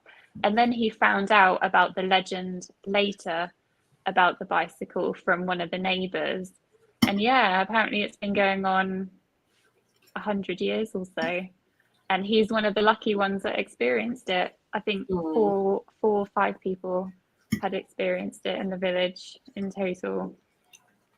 If he has any trail cameras, you ought to set them out there to see if he might be able to capture that. Yeah. And I wonder if it's on a particular date or year, you know, that it happens. It's very interesting, yeah. If it's somebody on a bicycle, then that kind of tells me that it was somebody who was killed while riding the bike. Yeah. And Or what if it's a little child that just died instantly, and that was one of his favorite things to do? How long has this story been going on? Oh, so it dates back to the early 1900s. Mm-hmm. Okay, so Yeah. well over 120 years. Yeah. When I lived there, it was about 100 years. This bike was the legend of the bone shaker bicycle. So chances are not an automobile accident then. Mm-hmm. Well, No, it was definitely Victorian. sounds I just residual. wonder, Yeah. what I'd like to get other people's views on this subject, just because there's so many wide varieties, and there's so much to take into account. Like we hey, have, Jen. Hi. hey sweetheart. Yeah, that's my sexy bitch. The one that Nice. you were talking about with all the energy that she. That's my best friend. Aw. But what do you feel about, like, there's all the stories about, like, trains that keep going through. How in the hell does a train have a spirit? I mean, how does that happen? Is it residual? Is it, I mean, how do people see a train? I would say, oh, sorry, Jeremy. Do you want to go first? Go ahead. I want to see if you're going to say the same thing I was. I'm very I'm very interested in time in itself. What is time? Dimensions, different levels. Is there a loop? Is there a hole? Can you go back? Can you go forward? The whole concept of time and dynamics and everything. So is it residual? And for a split second, dimensions cross and then goes back. Right. Yeah. That's one What of do the you more think, Jeremy? intelligent responses that I've gotten asking that question. Some of them Were are you like, gonna huh? what were you gonna say the same, Jeremy? Definitely not that. I'd like to hear yours. I was just going to say train derailment that had a lot of people die on it. And it was. Yeah. This particular one I'm thinking about, it was. Brad also- There was a lot of people die, and it was the last stop before that people see that train. Brad And also. it's videoed, it's seen, I mean, like, but there's not a particular day. There's not a particular time that people see it. It's just. Yeah, that's like what Brad's saying. There. Time doesn't exist. It's a human creation. That's right. It is. I mean, we could say an hour is a year. It's a word. There's again, another idea I could think of supposedly of a ghost train is actually involves a cryptid, believe it or not, down in Louisville, Kentucky. There's the Poplick Creek, and you got the Poplick Trestle. That's supposedly the home of the Poplick goat sheepman type creature. And although that's although that's usually the story that most people pay attention to, there's also a story associated with that trestle, because it is an old historic trestle. It was built in the 1880s, and it even has connections to the goat man, where supposedly there's a ghost train that silently goes across the trestle, the supposed circus train that that supposedly derailed, that caused the goat man to run free. So you got another example in this case with a ghost train. Where is that, Nick? That's near Louisville, Kentucky. That's in okay. I gotta look for the actual area. There's the same one in Texas. That's why I was asking. So, Kate, tell me your idea of this. So we get legends. There's Goatman, which I know there's one in Texas. There's obviously one in Louisville, Kentucky. It's in the Fisherville neighborhood of Louisville. That's where it is. I know where that is. Okay. But like we get all these Thin Man, Hat Man. Oh, Slender whatever Man. that Yeah. they want to call. My theory is that we invent those in our head, or somebody thought they saw one because of a tree, or whatever, and enough people believe that that's what they saw. Well, it's just like Can we manifest something like that? Bridge. Can it really be manifested and actually become? Just like, people can manifest evil just by, mental illness or constantly being angry, or, you can actually manifest a being from being so nasty. And it's like there. Yeah. I wonder if that's what happened. I've heard that theory before, and that actually is the only theory that I've heard that makes sense. I think that's a really good theory, definitely. Before I answer that, I just wanted to say, I think it was Brad's comment about everything's happening all at the same time. I really feel that. No, I think that might have been Jan. I think this was Jan. No, that was Brad. Oh, this one? Yes. The other one? Keep going. Keep 2 down. 2 down. Oh, this right here. Okay, I see That it. Yep. one.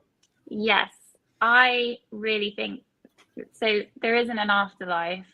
We are just in our time. We're set and it's on repeat, on repeat, on repeat. And there's different layers, different dimensions, different time zones. And we're just, sometimes we bleed into each other. Sometimes we can see things from other dimensions, things going on. That's also a very interesting theory that definitely needs more work into that to see that with physics, definitely. That's like the what do they call that? The glitch in the matrix, where people have caught, like the one that sticks out in my mind is a palm tree, and they're driving in Galveston, Texas, I believe, and there's a palm tree, but the limb is like 20 feet from the palm tree, hanging in midair. Yeah. Wow. And then there's another one where they're filming the person in front of them in a standstill, like probably LA, some big city. And they're filming the person in front of them, and what they're doing in their rearview mirror and what they're actually doing are 2 different things. Like the person in the mirror is talking and moving, and then you can see them in the rearview mirror, and you can actually see the back of their head. They're holding still. They're not moving. Yeah. So, yeah, whether that's camera fakery, whether it's, Yeah. I don't know. But yeah, I think Another thing sometimes to things go with the happen. whole time loop thing and bleeding into Yeah. it also gives it makes me think of the Mandela effect. Yeah. Yeah. which that I have not studied, so I really can't say much on that. Tom, what the hell are you talking about? My hair has multiple dimensions. The What the hell are you talking after about? you cut it, Don't ask. yeah, we get it. I got it. There's another dimension that we live in, Nick, where you are bald. Wait a minute. He's supposed to have hair? I've always had hair. What dimension do y'all live in? Because they just had. he has no hair. What dimension are y'all living in?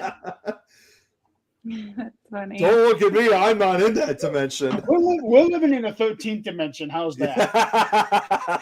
Well, he has no hair in that dimension. I'm sorry. And I Brett, don't know what you're talking about. I have never said that. I don't know where you came up with that, but I definitely did not say that.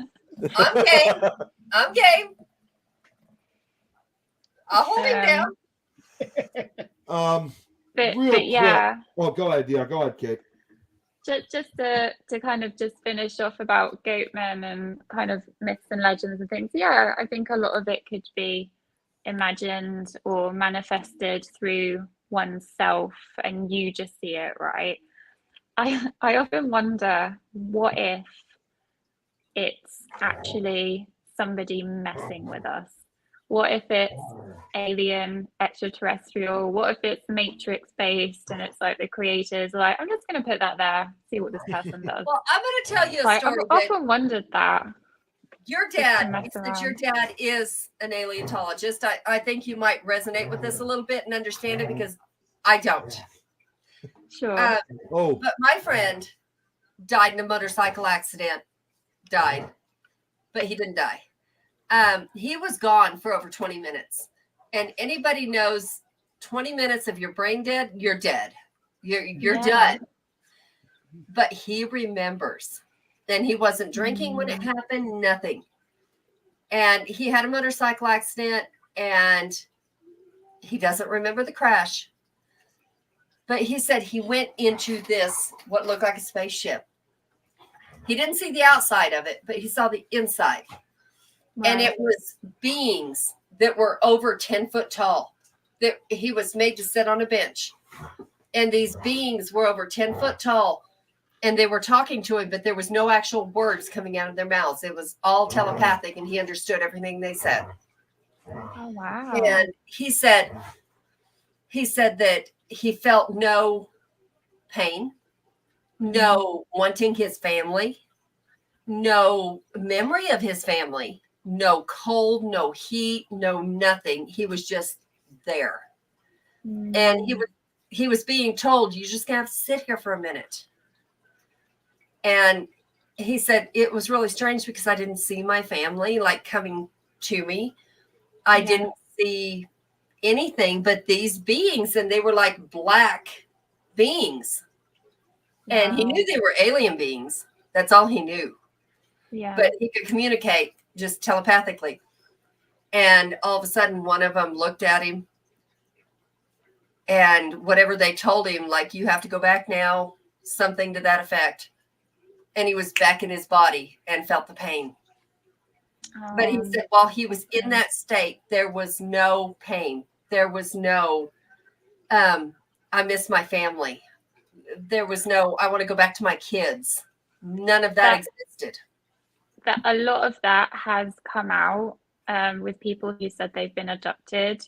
It's almost like it's like a beehive, right? With the bees. They are the queen bee. So they are controlling everything to an extent of what's going on. And they are playing God. Can I go back? Or is it time for them to not send me back to maybe reincarnation or do something different? You just don't know. But there's a lot of accounts where abductions and they say very, very similar things. That's very interesting. Yeah, I've never heard a story like that before, ever. And when I heard that story, I was like, and then even after that, like I worked at a gas station before I moved here, and he would come visit me and he'd say,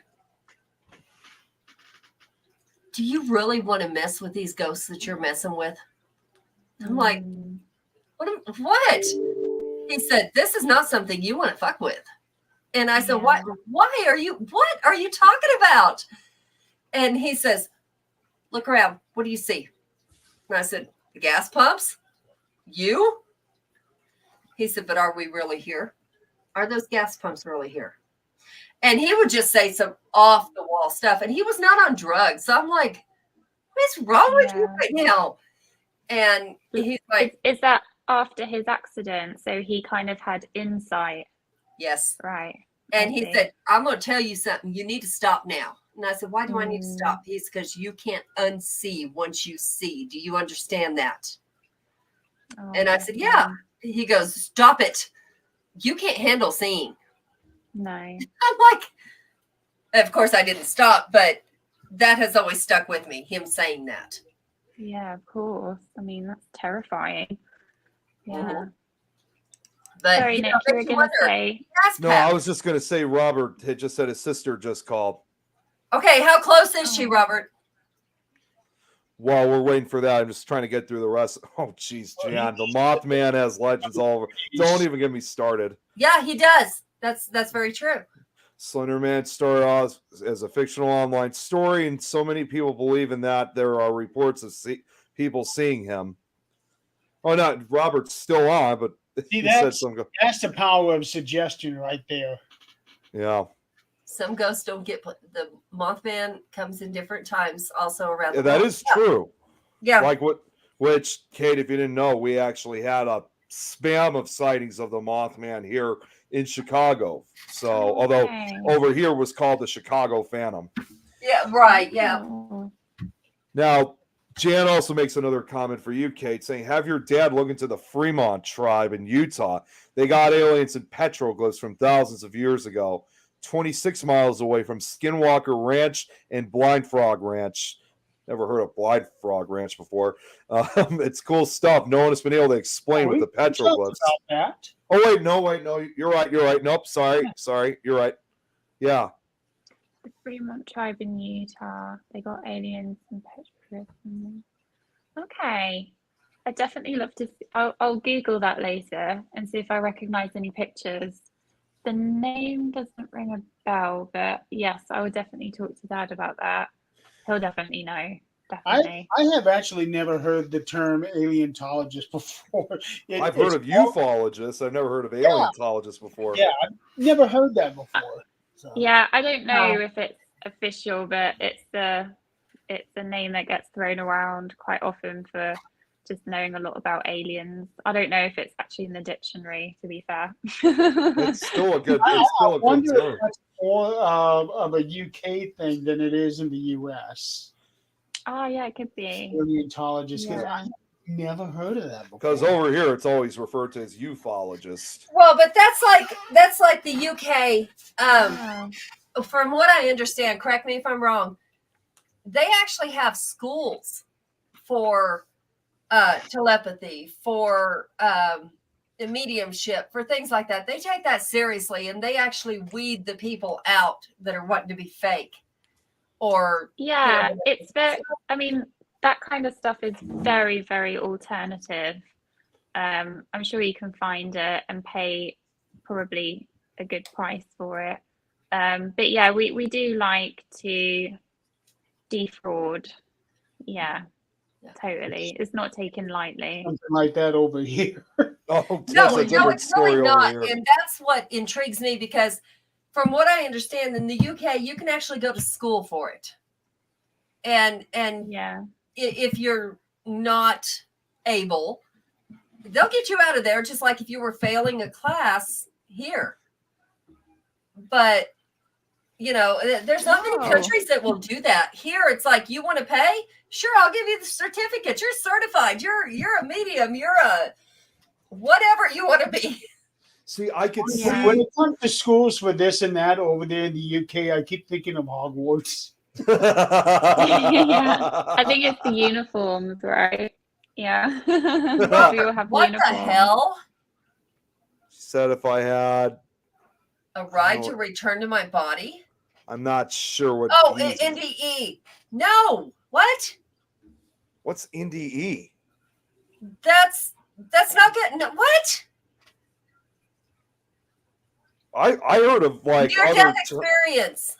Yeah. Oh, okay. That is. Oh, I was gonna say I didn't know until then. I didn't know what an NDE I had to was. really think for a minute, because I was thinking like a do not resuscitate, a DNR, and I'm like, what? Wait, what? Well, while we're waiting for Robert, I also wanted to comment too on this. I mean, it's amazing, basically, again, like how a country like the UK is able to make schools like this. I mean, compared to other European countries, it even makes me wonder, like, if other parts of Europe may do the same. I mean, maybe not like a country like Italy, but there's always that possibility that there could even be other countries in Europe that might have followed the footsteps of what the UK has done with such schools like that. Because, like I said, yeah. I mean, school is probably a big word. It's probably more like clubs, or not even club, like group, let's say. So I do have a few friends that were part of such groups, and they have like a certificate of mediumship or whatever, and blah blah blah. So yeah, they do have that. Yeah, but it's not like mainstream schools. Right.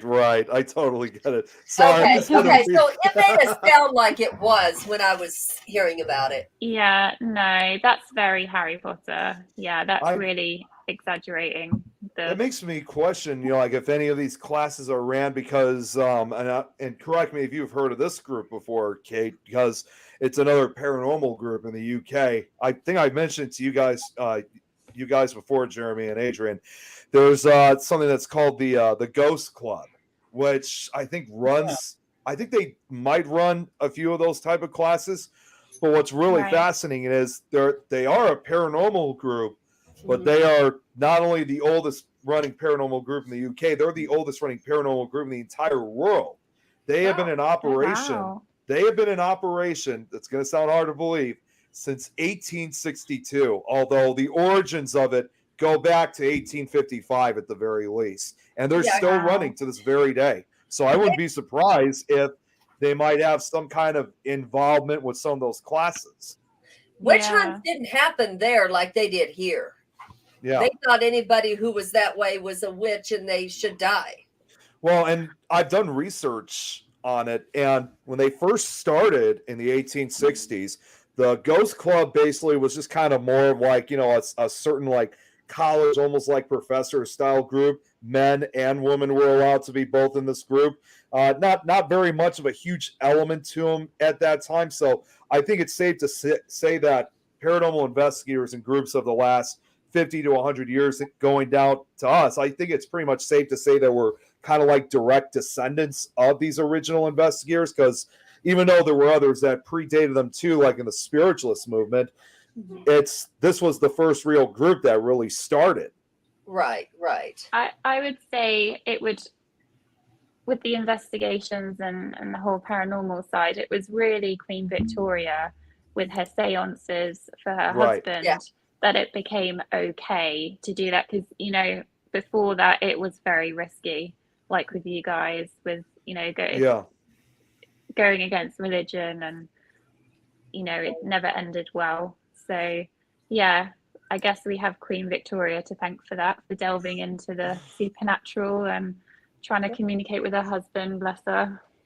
Because when they started, they were also kind of a secretive group, so Yeah, makes sense. they did not really go out. They did not go out very publicly with a lot of what they did. Like only certain individuals were allowed to know about this. At that time, they'd have probably been burned at the stakes. Probably would, but yeah, they basically had to. They really at that time they had to be really strict. Only certain people could know about this group. And of course, even more strictly, only certain individuals were allowed to be part of this group. So they were trying to make a change. You might be able to tell me who was it? There was a White House early when the White House was built. There was a president.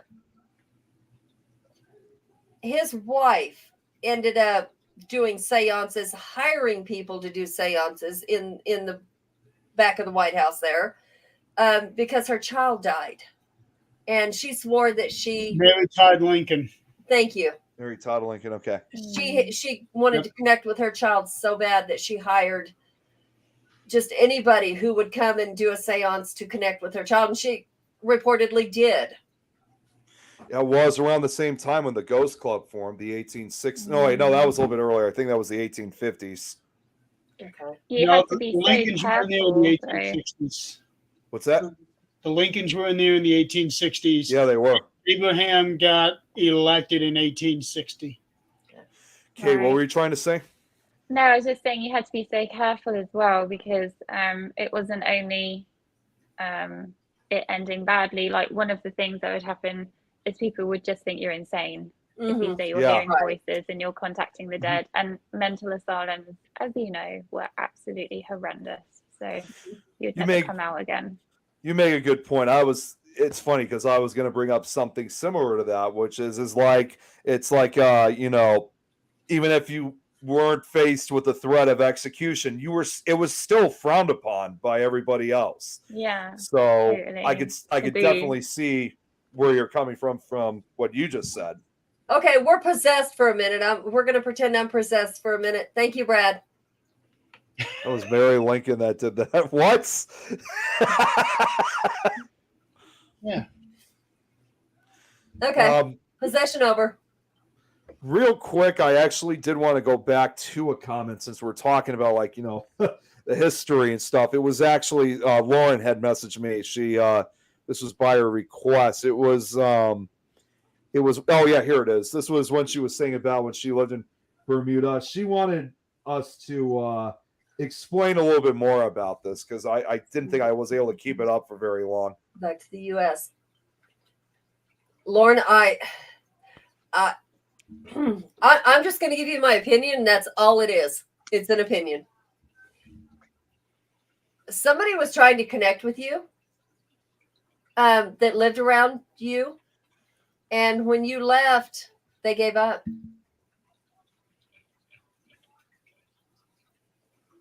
Yeah, I would say it's residual. So because my dad also has very similar experiences, especially when he was younger. He said that even when he slept at a friend's house, he would have the same dream where he would see like his friend's great aunt or something. So I would definitely say it's residual, most likely. And when he moved, it just stopped because it's in the house. Stone tape theory.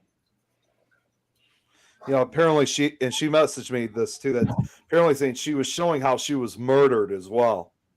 I believe she was trying to get you to tell how she was murdered. Maybe it was never solved. But once you moved, you really couldn't tell the police or the authorities where you were. So it didn't matter anymore. She would try to get someone else to help her.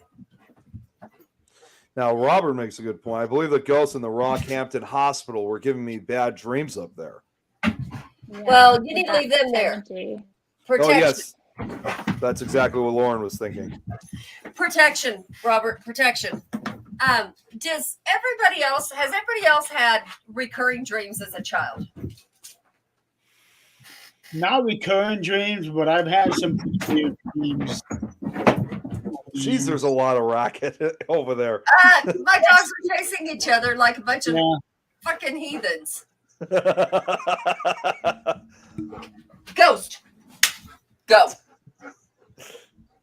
I don't know if anybody has noticed this because we've all been so engrossed in conversation, but we've been on for 2 hours and 15 minutes now. No, actually, I had not. Yeah. It's amazing how fast time goes. I might have to go soon because and my she head. only wanted to go for 90 minutes tonight. It's fine. It's been an absolute pleasure. It's just I think my headphones are gonna die in like 2 minutes, so I'm just trying to quickly charge them, and my phone as well. Yeah, just battery. We do need to get off here. We do. Robert, please make sure you message me. And yes, if you have an NDE, find your body, or I will haunt you. Even though you're I will haunt you. Not have made any presence here known here in Brisbane. All right, Robert, you rest because you're the one going into surgery. But yeah, we wish you all let the me know best. as soon as you can. Yeah, well. It's been a pleasure. Thank you. This was definitely a great show. Yeah, Kate, thanks so much for coming on. Absolutely. I love the insight. Thank you. Thank you so much. It's been amazing. I didn't even notice the time. Time flew. Thank you. I was looking at what time? Oh.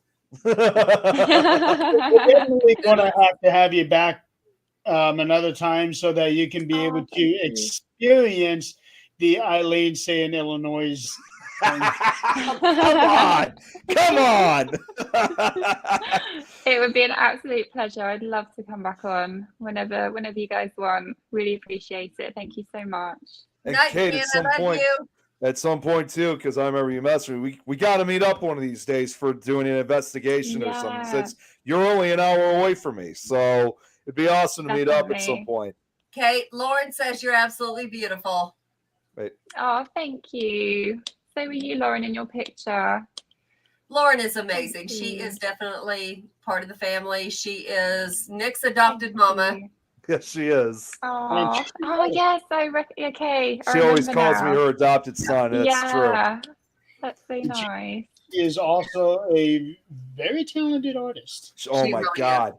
She'll probably she might make something like, because she does like this art with like people's profile pictures. So you might eventually get like a render, like an artist rendering of like your profile picture or something. She just does an amazing job. She lives in although for her, she lives out in Virginia, so she's not local for us.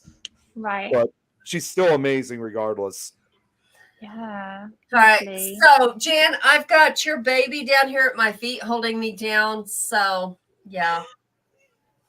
I have her dog. She doesn't leave my side.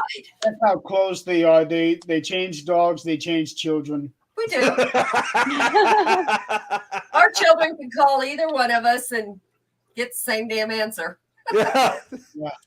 When Nick and I were there with Scott, one of Jan's sons was staying with Adrian. That's right. The baby, the youngest. Is he still there, by the way, or has he already left? No, he went home. Okay. He went home. All I got the dog. Okay, so next week we don't. I am working on a guest, but don't know if we will have a guest next week. So it might be an open mic night. Don't know yet. Hey, we like those. I don't have to watch my TV that way. Yeah, so maybe if we can sweet talk, maybe we can just get Kate back on next week. I'm free. Let's do it. Okay. Let's do it. I think it's probably safe to say is Kate. I think it's probably safe to say, Kate, welcome to the family. Thank you. So we'll do that. I think that'll actually be the first time we've done back-to-back weeks with the same guests, isn't it? No, actually, it's the first in a long time, because we did that with Tom a few months back. Did we? Oh, well, we Tom, did. Tom's Tom. That's we don't you count got a that. point. Yeah, that's right. We did do that with Tom. Oh, Brad,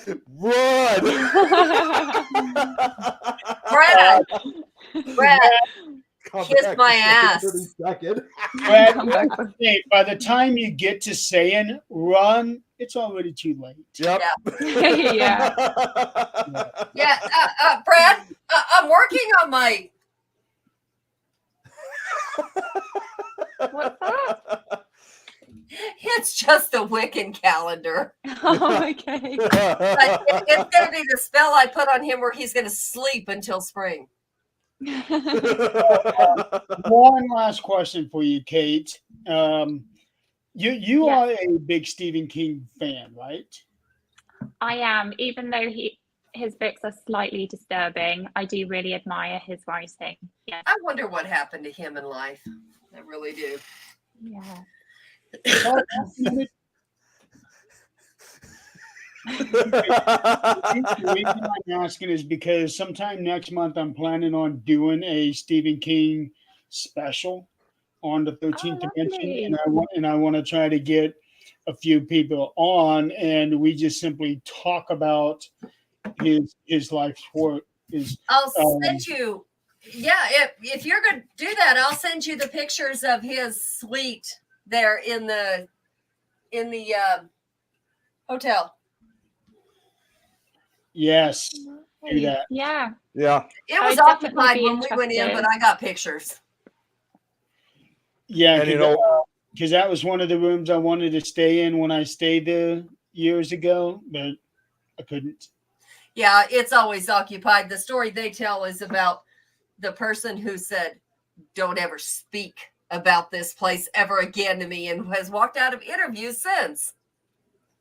Yeah, I've heard him say that. Yeah. Yeah. But he wrote 2 books on it, so He did. Oh no, not him. Not him. It was the actor. Oh, the that had actor. Experience. oh, Jim Carrey. Jim Carrey. Yeah. Yeah. He says, "Don't you speak to me about that place," and he will walk out of interviews. Wow. Okay. And I did not start Rose Matter. I ended up starting The Dark Half.